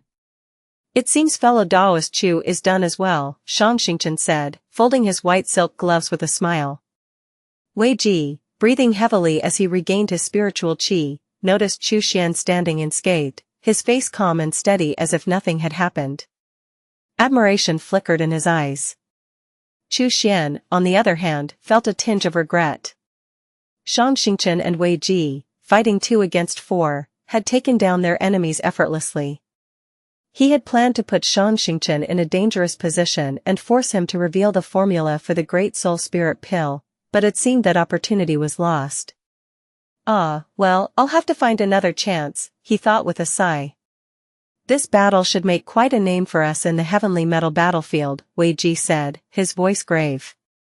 Xianxia nodded. The crazy Dragon Valley only had a few of their top people. Now, most of them have fallen at fellow Daoist Chu's hands. Xuan responded nonchalantly, it was a loss to all of us. We are all disciples of the Heavenly Infinite Sect, after all. There is no separating us. Xianxia smiled and nodded in agreement, you're absolutely right, fellow Daoist Chu. We'll be leaving now, fellow Daoist Chu. Take care of yourself, Xianxia said, quickly collecting the bodies of the fallen cultivators before leaving with Wei Ji. As they departed, Xuan couldn't help but chuckle to himself. They're quick with their hands, thinking I might take their spoils? He snorted coldly and turned back toward the Great Spirit Stone Mine.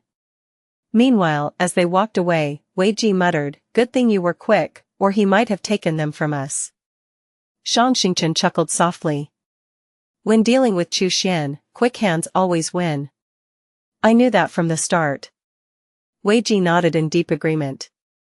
A few days later, news spread throughout the surrounding area. All the nascent soul cultivators from Crazy Dragon Valley had been slain. Fiery Sky Cloud Tower's base. Upon hearing the news, Xuan he immediately became restless, pacing back and forth. Kong Jia scratched his head. Senior brother, what should we do? Should we join forces with the cultivators from Red Flame Pavilion to avenge the Crazy Dragon Valley cultivators? Xuan he shook his head, avenge them? They're Crazy Dragon Valley cultivators, not our Fiery Sky Cloud Tower disciples. Let them die. What does it have to do with us? Stolen content alert, this content belongs on Royal Road. Report any occurrences. Kong Jia clicked his tongue. So, senior brother thinks. Xuan he furrowed his brows, deep in thought. As I expected, Xuan's ability to kill Song Lingfeng, force back Dong Qi and Su Ju, proves his power is formidable. Now that he's killed Qiu Wanhong, he's fully showcased his strength. I plan to visit and meet with Xuan, the disciple of the Heavenly Infinite Sect. Kong Jia's eyes widened. Senior brother isn't afraid he'll take action against you? Xuan he smiled bitterly, I'm afraid, that's why I need to make the stakes clear to him. If we want to leave the heavenly metal battlefield, we need to act together. Otherwise, we'll remain as scattered as sand. Kong Jia's face showed shock. Senior brother, what courage? Xuan he coughed lightly. Actually, it's because the 3 disciples of Heavenly Infinite Sect are too strong. So, we need to ally with them. Kong Jia's expression grew serious. But senior brother, aren't you worried about what the other righteous cultivators will say behind our backs?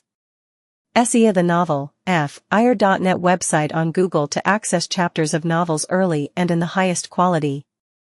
Xuan he sneered, if gossip behind our backs can help us survive on this battlefield, then I don't mind a little gossip. Jia pondered for a moment and then nodded in agreement. Cold Ironwood Forest Base. When Shimen Chongqing delivered the news to Xian, the latter's expression, once jovial, immediately turned somber. Why the grim face, fellow Taoist Xiao? Shimen Chongqing asked, puzzled. Xian spoke in a low tone, this person, to have killed Qiu Wanhong, his strength is too overwhelming. He can probably rank within the top 5 of those below deity transformation. Then there's the other 2 from Heavenly Infinite Sect, Shangxingchen and that Wei Ji. I can't remember his full name. Shimen Chongqing supplied, Wei Ji. Xian nodded, right, Wei Ji. Shangxingchen and Wei Ji are clearly united with Xian, not working against him. Their combined strength is formidable as well. Shimen Chongqing followed, what does fellow Taoist Xiao think we should do? Xian paced a few times before answering seriously, we should visit them, form an alliance, and share intelligence, working together. If we can seize other outposts from the enemy, then Heavenly Infinite Sect should leave us alone.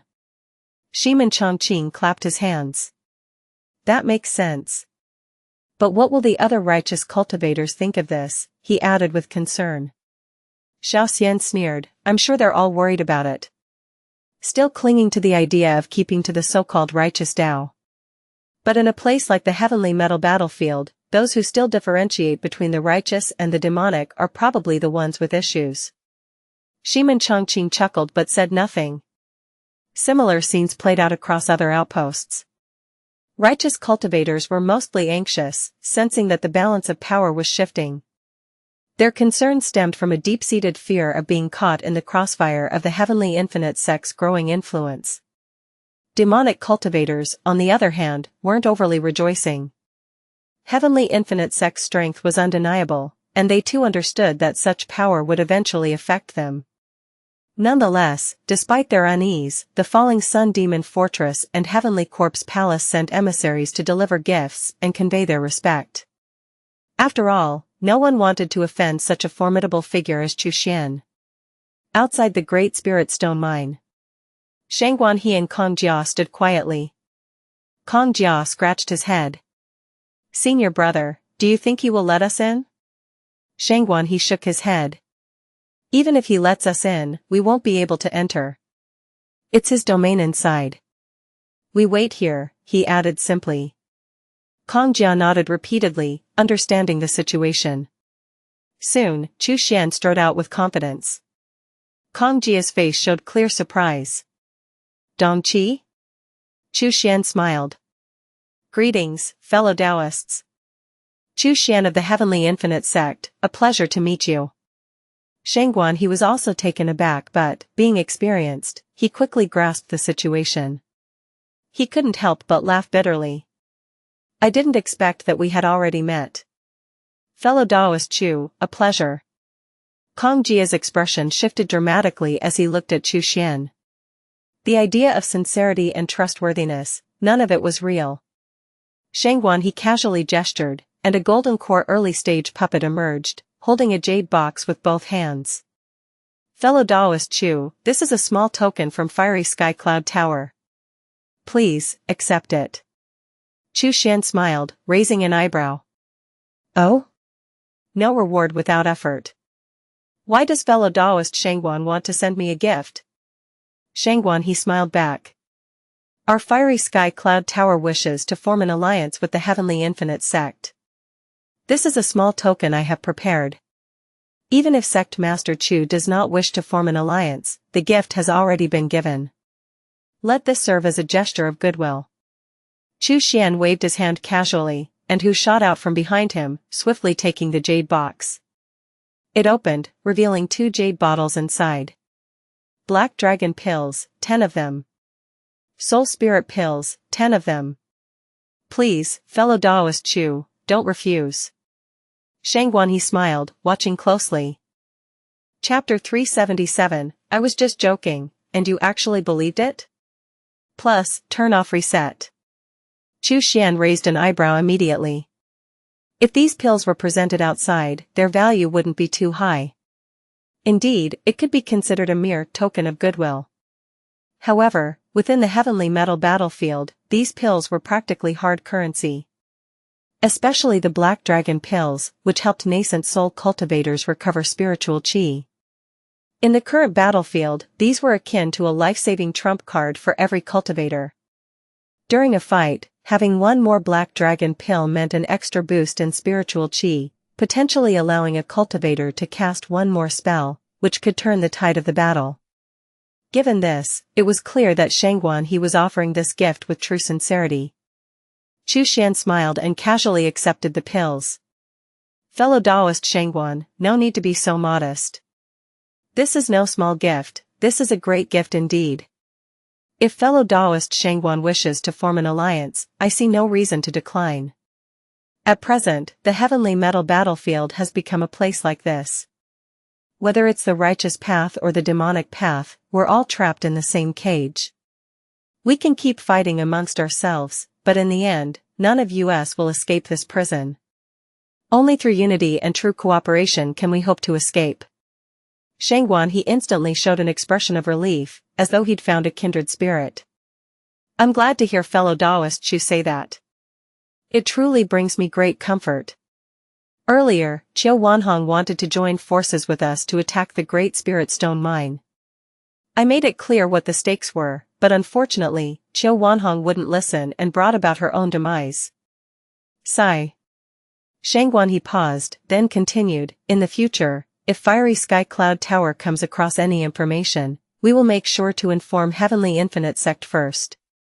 And if we learn that someone is plotting against Heavenly Infinite Sect, we will also pass that on. This, my friend, is what I consider to be an alliance. I'm sure Sect Master Chu shares the same view. Xuan smiled and nodded. Of course. Good. Then I shall take my leave. Xuan he cupped his hands once more, then turned and left with Kong Jia. Only after they'd moved far from the Great Spirit Stone Mine did Kong Jia speak in a low voice. Senior brother, do we really have to tell Heavenly Infinite Sect everything? Xuan he rolled his eyes. I was just joking. Did you actually believe it? Kong Jia scratched his head. When I was a Golden Core cultivator, you always warned me that the demonic path is filled with betrayal, while the righteous path always keeps its word. Xuan he sighed. Little Jia. Kong Jia looked at him. Xuan he patted his shoulder. I never thought you'd take that seriously. Kong Jia blinked in confusion. Shouldn't I believe it? Xuan he nodded. You should, but only believe a little. Kong Jia wanted to say something more, but Xuan he had already used his escape technique and was quickly leaving. He hurried to catch up, deep in thought. The deeply ingrained mindset he had cultivated during years of hard cultivation was beginning to shift because of Xuan he, this slippery and worldly old man. However, just as they had flown some distance, they saw two figures coming towards them. The two sides crossed paths, and immediately, they recognized each other's faces. Stolen from its rightful place, this narrative is not meant to be on Amazon, report any sightings.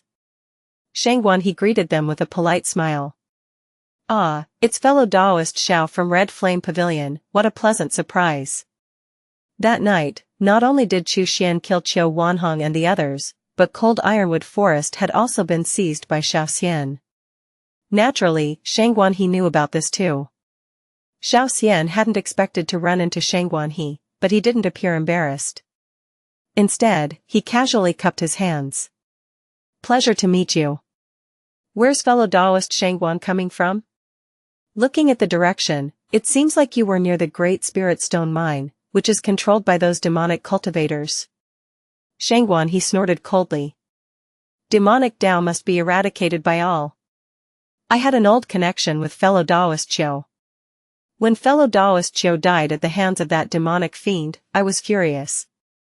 So, I had a bit of a clash with that demonic cultivator from Heavenly Infinite Sect. Xiaoxian raised an eyebrow in interest. Oh? What was the outcome? Xuan he sighed deeply. In the end, my strength was lacking. If not for junior brother Kong Jia helping me, I would have been buried there with my broken body. Right, Kong Jia? You agree, don't you? Kong Jia was still in a daze. At this moment, he quickly recovered and said, yes, absolutely. Xianxia smiled ambiguously. Seems to be just as I thought. I, along with fellow Taoist Shiman, am also planning to confront that demonic fiend, to ease fellow Taoist Chiu's spirit in the afterlife. Sarthanafire.at website on Google to access chapters of novels early and in the highest quality. Xuan he nodded. Go ahead, but be cautious. That demonic fiend's strength is formidable. Xianxia cupped his hands. Thank you for the warning, fellow Taoist Xuan. The four of them brushed past each other.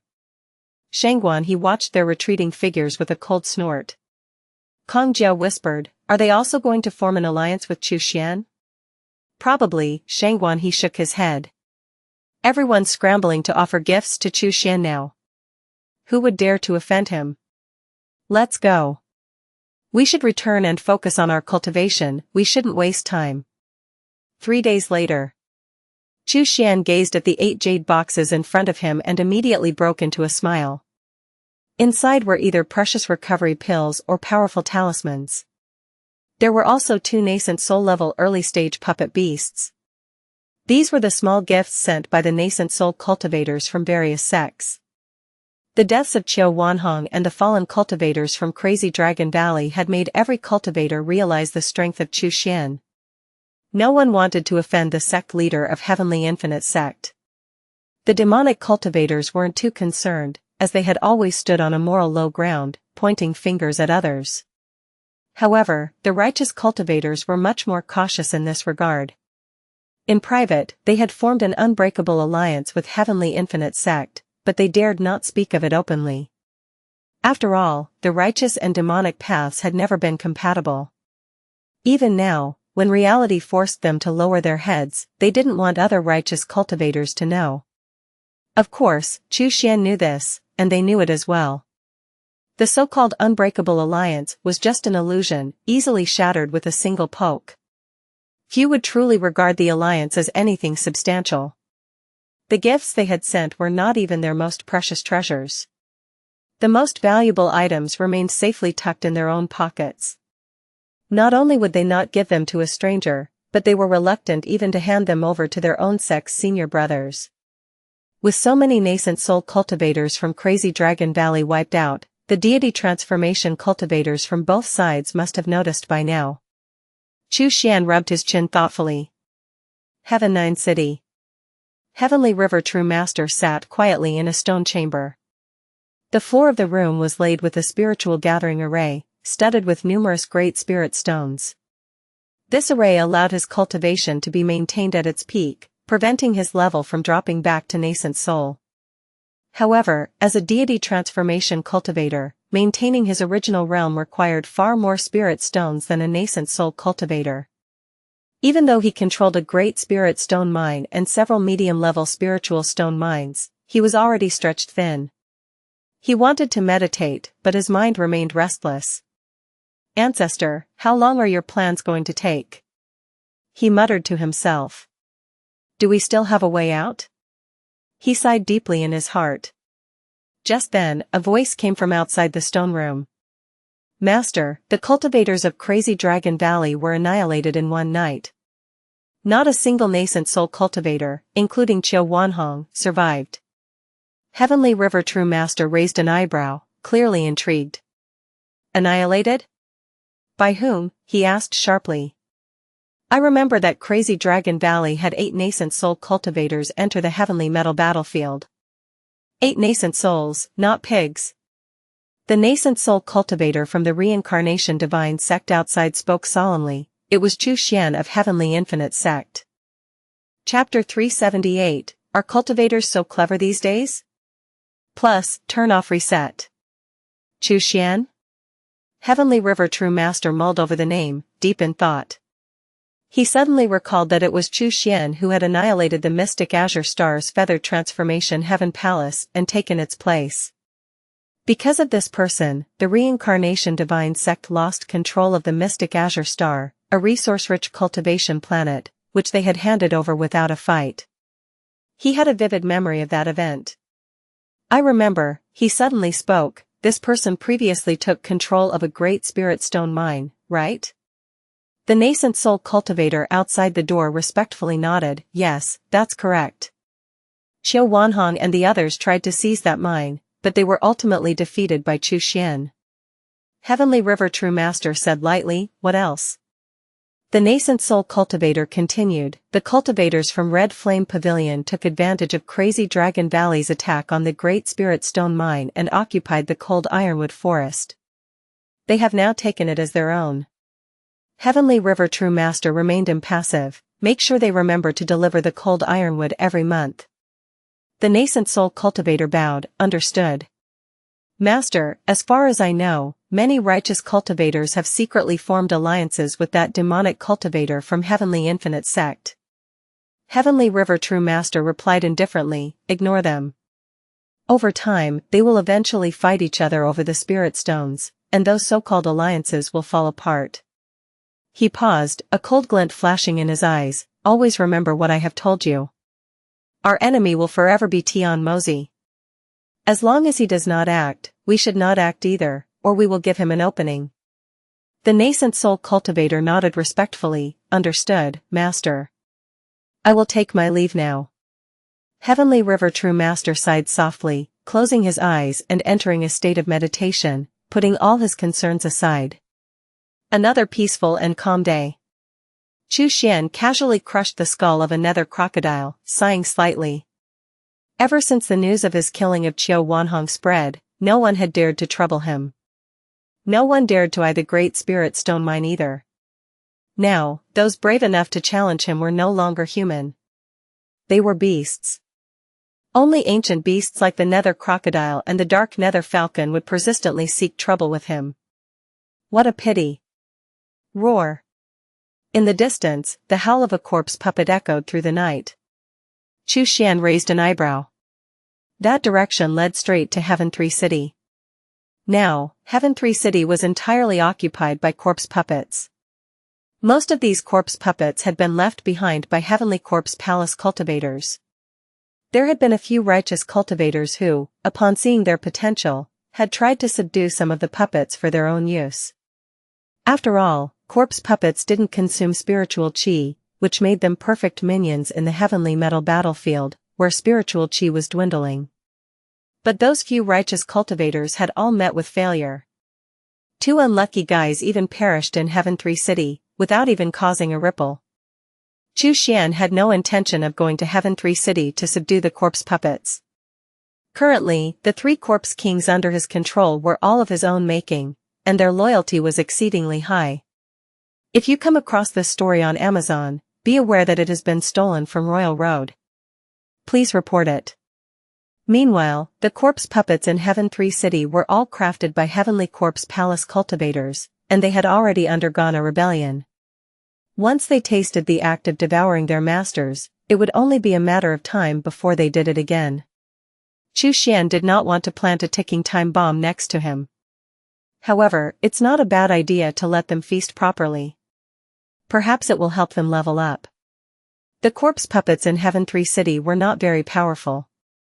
They would make for a perfect snack. The 3 corpse king had varying levels of strength.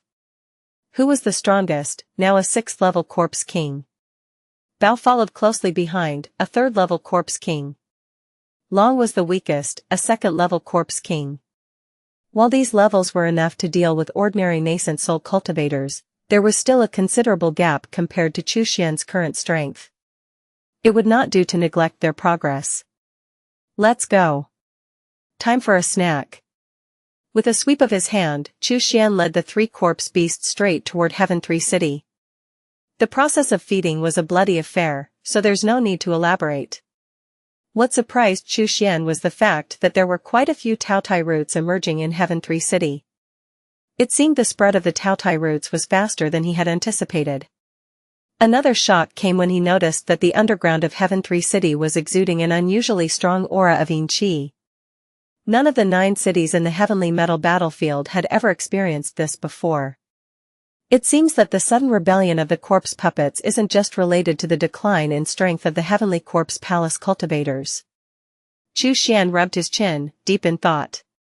The intense qi in this area had significantly enhanced the strength of the corpse puppets, which could explain their rebellion against their masters. But where is this qi coming from? Xuan searched for a long time in Heaven 3 City, but the density of qi seemed to remain constant. He couldn't find its source. Just then, he suddenly noticed a corpse puppet lurking in a dark corner of the city, staring at him. At first glance, it seemed to be at the strength of a corpse general, but for some reason, its eyes revealed an ancient and heavy wisdom that was completely unlike that of a typical corpse puppet. If he had to describe it, it was as if an ancient soul was inhabiting the body of a corpse. The moment Xuan locked eyes with it, a great terror descended upon him. An endless sea of corpse mountains and blood lakes seemed to engulf him. A demonic beast, far larger than the stars, crossed the vast expanse of the galaxy, its massive paw descending to crush him. Finally, there was an endless void of darkness and cold, intent on eradicating all living beings into dust. Xianxia the novel, ir.net website on Google to access chapters of novels early and in the highest quality. This feeling seemed to have lasted a long time, but in reality, it only persisted for an instant. By the time Xuan came to his senses, his body was covered in cold sweat, his scalp tingling, and the hairs on his neck were standing on end. It was a rare sight for a nascent soul cultivator to lose composure like this. His instinct screamed at him, this corpse puppet was definitely inhabited by an ancient monster. Was it targeting him? Did it want to seize his body? Or was it simply curious about him? Should he run? Or should he risk engaging with it? In that fleeting moment, countless thoughts raced through Xuan's mind. And in that same instant, he decided how to escape. This corpse puppet is interesting, its eyes are so full of life. Its potential must be extraordinary. Xuan muttered to himself, a hint of excitement appearing on his face. He took a step forward, as if intending to approach the corpse puppet. But in the very next moment, he spat out a mouthful of nascent soul essence and activated his escape technique. Ice Crystal Divine Light Escape. In the blink of an eye, he had soared dozens of zhang away, quickly putting a safe distance between himself and the corpse puppet. As for the 3 corpse puppets, Xuan immediately sent them a mental command to flee at top speed. Who did not hesitate for a moment and immediately turned to flee outside the city.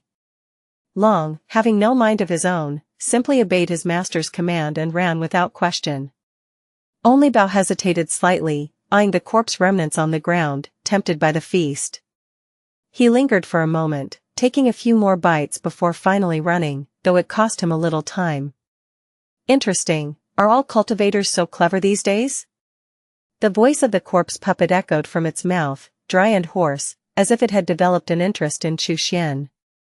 With a single step, it appeared behind Xuan in the blink of an eye. Its shriveled, skeletal hand shot forward like a sharp blade, striking directly at Xuan's spirit sense. In that moment, Xuan felt a terrifying pressure unlike anything he had ever experienced since starting his cultivation journey. The gnarled, hideous hand of the corpse puppet felt as if a massive, divine palm had descended from the heavens. It sealed off any possibility of escape, leaving Xuan no room to flee in any direction. The speed of the corpse puppet's palm strike was incredibly fast. At first glance, it seemed slow, almost leisurely, but in the blink of an eye, it was already about to land on Xuan's head. There was no time left to summon a magic treasure. He had to rely on his talismans to defend himself first. Xuan gritted his teeth. Without hesitation, he threw out 3 demonic soul talismans and 15 nascent soul-grade talismans. The 3 demonic soul talismans ignited fiercely, and 3 soul forms immediately manifested, Qiu Wanhong and the 2 other nascent soul cultivators from Crazy Dragon Valley, whose souls had been extracted by Xuan earlier and sealed inside the talismans, now materialized as demonic souls. The 15 nascent soul-grade talismans quickly transformed into various forces, flames, frost, lightning, and more. Some flew toward the corpse puppet's hand, while others formed shields to protect Xuan. The three demonic souls of Qiu Wanhong and his companions bravely charged toward the corpse puppet's palm. Looks a little like something from the demonic Tao. The corpse puppet sneered faintly. In the next moment, there was a series of loud explosions as the corpse puppet's palm continued its relentless strike. The three demonic souls of Qiu Wanhong were obliterated in less than a breath's time, annihilated into countless fragments of soul energy that vanished without a trace. As for the 15 nascent soul-grade talismans, they too were shattered into countless light spots in the blink of an eye. Yet the corpse puppet's palm did not falter. It continued its path toward Xuan. At this moment, Xuan swiftly summoned his magic treasures. With just these 2 breaths of time, it would be enough. He patted his storage bag, and several magic treasures shot out at once. The first was a small, jet-black mountain-shaped treasure. As soon as it appeared, it rapidly expanded. Following that were 2 massive frost crossbows, their bolts of cold light forming rapidly. Next, a frost blue bottle landed, releasing a surge of intense cold air. 2 flying swords, one a dragon and the other a serpent, followed swiftly, each attacking with deadly precision. Finally, he beckoned, and a black chain shot forward like a bolt of lightning. See the Nelfer.net website on Google to access chapters of novels early and in the highest quality. After performing all these actions, Xuan clasped his hands behind his back, 2 powerful spells coalescing in his palms, ready to be released at any moment. These magic treasures included Iron Peak Mountain, Icy Sun Crossbow, Een Frost Bottle, Dragon and Serpent Flying Swords, and the Evil Soul Chain. Among them, the Dragon and Serpent Flying Swords had been taken from Qiu Wanhong's storage bag after his death, along with Iron Peak Mountain and the Een Frost Bottle, all treasures of great power. Seeing so many top-tier magic treasures appearing simultaneously, the corpse puppet's expression shifted. Your soul is unusual. Far more powerful than that of a nascent soul cultivator. You can control so many magic treasures at once? The corpse puppet was momentarily stunned. It had only just awakened and sought a body to possess, waiting for the right moment. But it never expected the first cultivator it encountered to be so troublesome. How long had it been asleep? Were all cultivators nowadays this powerful? Stolen from its original source, this story is not meant to be on Amazon, report any sightings. Boom. The corpse puppet's hand collided with the array of magic treasures. A muffled explosion immediately rang out.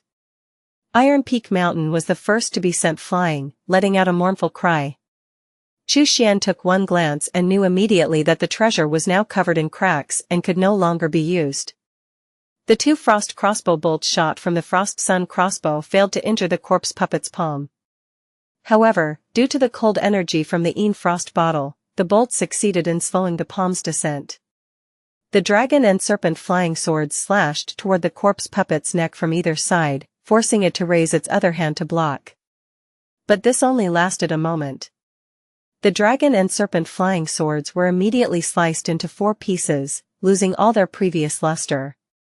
The Evil Soul Chain shot forward, and the weapon soul appeared, roaring as it coiled around the corpse puppet like a furious black serpent. Feeling the immense power within the Evil Soul Chain, the corpse puppet's face finally showed a hint of seriousness. Get lost. The corpse puppet let out a low growl. A torrent of corpse chi surged outward.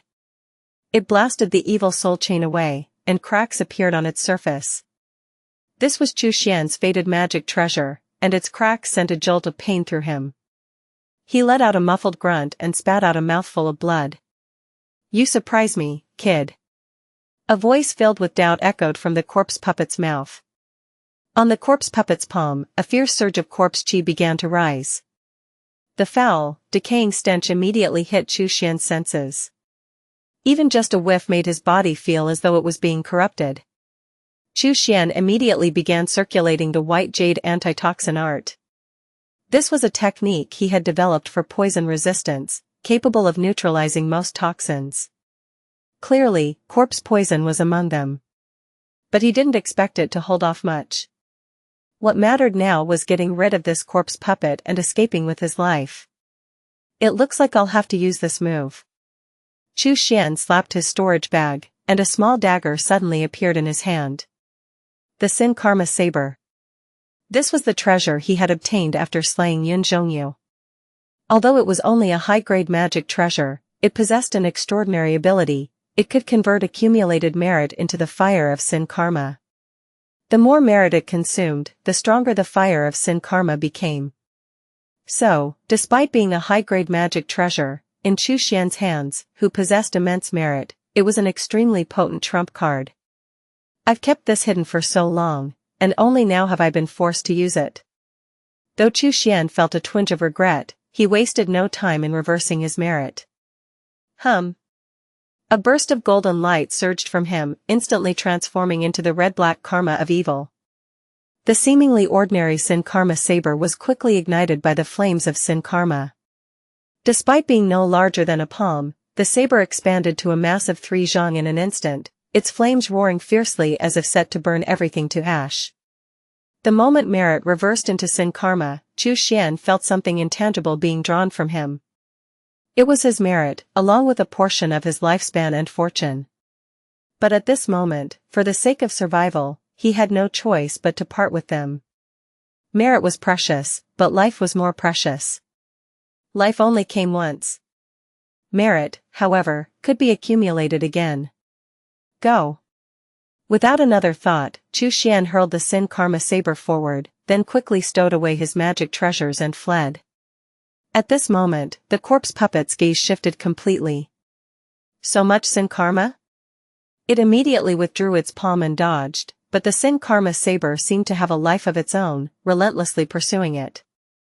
The corpse puppet cast a final glance at Xuan's retreating figure before stepping into the air and darting off in another direction. Karma, even the corpse puppet did not wish to engage with it. Meanwhile, Xuan continued to consume nascent soul essence, performing his escape technique. He raced from Heaven 3 City to Heaven 5 City in one breath. Spotting a cave in the ground, he immediately dove in, using the lotus escape technique to conceal his presence. Only then did the tension in his chest begin to ease. That was too close, that old monster is terrifying. I am no match for him. Xuan sighed deeply. Just then, an ominous feeling suddenly washed over him. His expression changed slightly. He quickly scanned the surroundings and, finding nothing amiss, instinctively turned his attention inward. Then, he immediately noticed something strange with Bao. It seemed as if something was trying to use the soul link between Bao and him to invade his own soul. Clearly, it was yet another move by that corpse puppet. Without hesitation, Xuan activated the spiritual sense restrictions he had placed on his soul link with Bao. He immediately shattered all the memories in Bao's mind. Then, his spiritual sense manifested as a blade, severing the soul connection between him and Bao with a single, decisive strike. The corpse puppet and the ghosts followed Xuan as he traversed between two realms, learning many hidden secrets. Even a great being of a higher realm, upon discovering such secrets, would undoubtedly go mad. It was very possible that someone of high status would personally come to capture him. As for what would become of Xuan in the end, his fate would surely be tragic. It was well known that the corpse puppet had no soul. However, cultivators at higher realms would certainly possess methods to search for the memories of a corpse puppet. Although very few would dare to do so, Xuan could not afford to gamble on such a small possibility. That was why, long ago, he had placed spiritual sense restrictions on all the corpse puppets and ghosts. Through his spiritual sense connection with them, all he needed was a thought to activate the restrictions and directly destroy the consciousness of the corpse puppets and ghosts. This ensured that his ability to travel between realms would remain undiscovered by anyone. Search the novelfire.net website on Google to access chapters of novels early and in the highest quality. Xuan severed the soul connection swiftly, but the invasion came even faster. Before he could completely sever the link, a faint trace of spiritual sense entered his soul. The pain, like being pricked by needles, immediately flooded his senses. Xuan gritted his teeth, quickly wrapping his spiritual sense around the invader's spiritual sense. However, his spiritual sense was clearly far inferior to the opponent's. It was as if a moth was flying into a flame. No matter how much spiritual sense he poured in, it was burned away by the other's power. But Chu Xian's advantage lay in the sheer strength of his spiritual sense, which far surpassed others of his realm. The consumption of energy was great, but as long as he invested enough spiritual sense, he could certainly block the other's advance. This contest lasted for a full 2 hours. Finally, the other's spiritual sense began to falter, and it was completely consumed by Chu Xian's spiritual sense. At that moment, Chu Xian felt a profound sense of relief, as though he had been parched for years and suddenly found a life-saving spring of water. It was as if he had just devoured a large, juicy piece of meat. He turned inward, examining his soul, and was astonished to find that it had expanded considerably. His soul had grown by at least 50%.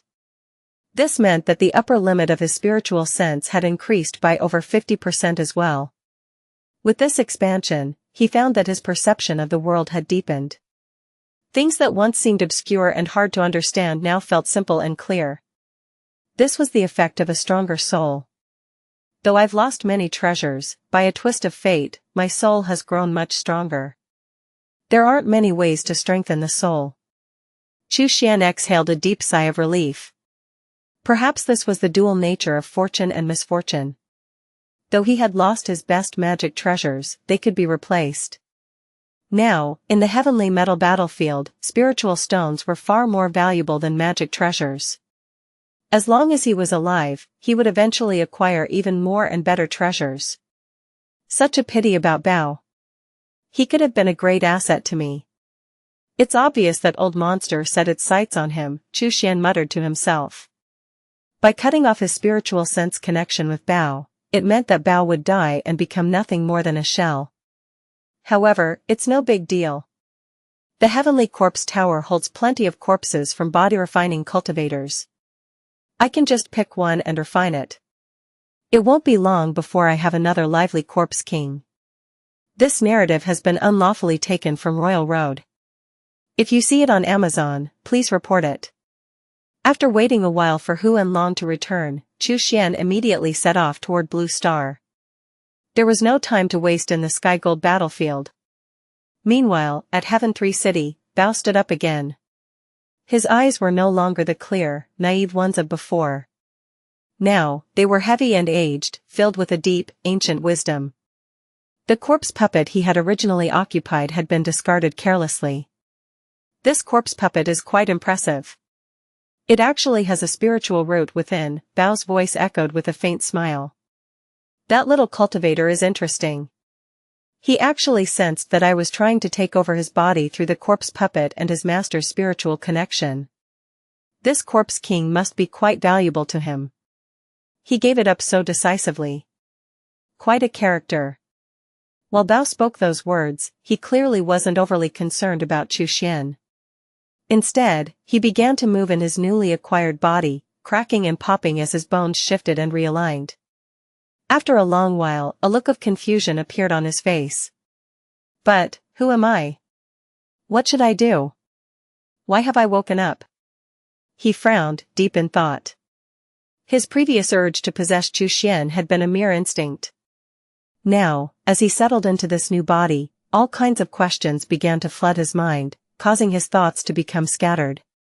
He tried to remember, but only fragmented memories surfaced, while the rest remained locked away in ancient recollections that were difficult to access. Luo Zu, that's right, many people used to call me Luo Zu. So, I must be Luo Zu. It seems I didn't awaken at the right time. He wandered around Heaven 3 City, and upon seeing the greedy fawn tree's roots, he suddenly stopped. What an odd tree root. It carries a familiar aura.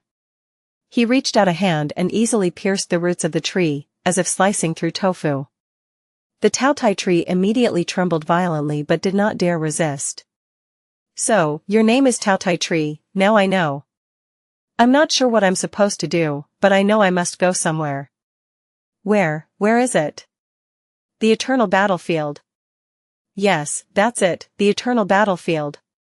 Given my current strength, going to the eternal battlefield is too dangerous. How can I quickly increase my strength? Luo Zu's heart stirred as his gaze shifted toward the underground beneath Heaven 3 City. Suddenly, he stamped his foot on the ground, and something seemed to respond to his summons from below, rising toward the surface. In the blink of an eye, the earth cracked open violently. The sturdy city walls of Heaven 3 City shattered like fragile glass, breaking apart into countless fragments of stone and rubble. From the ground emerged a dark, sinister palace. The palace's surface was scarred and worn, and even one of the massive stone pillars at its entrance had been severed. The plaque that once hung above the entrance had vanished without a trace. Despite the damage, the palace exuded an aura of ancient, vast power, as though it were the very source of all evil in the world, the sacred ground where all demonic sects should gather. This palace seems to be mine, Luo Zu mused aloud. It craves nourishment, and I too am hungry. This works out perfectly. After thinking for a moment, Luo Zu flew into the depths of the palace. Immediately, a vast and oppressive aura erupted, radiating from the heart of the palace and sweeping out in all directions. The air itself seemed to ripple with the force of this presence. Anyone within the heavenly metal battlefield, no matter what they were doing, suddenly paused and looked up, their gazes instinctively drawn toward Heaven 3 City. For those closer to the city, the sound of violent tremors echoed through the air. The land itself groaned, signaling either the emergence of a monster or the appearance of a powerful treasure. Whatever it was, anyone bold enough to take a risk was sure to gain something extraordinary. Those too timid to act would be forever stuck at their current level, living out their lives in mediocrity until they were nothing but dust. As the shockwave continued to spread, cultivators immediately made their way toward Heaven 3 City. Those who had seen the palace with their own eyes were stunned by its ancient and malevolent nature. It was unlike anything they had ever encountered. The news of this event quickly spread across the sky-gold battlefield, igniting fear and excitement in the hearts of many. Even Heavenly River True Master and Tian Mozi, two deity transformation cultivators, were shaken. They immediately departed from Heaven 9 City and Heaven 1 City, rushing to the scene to investigate.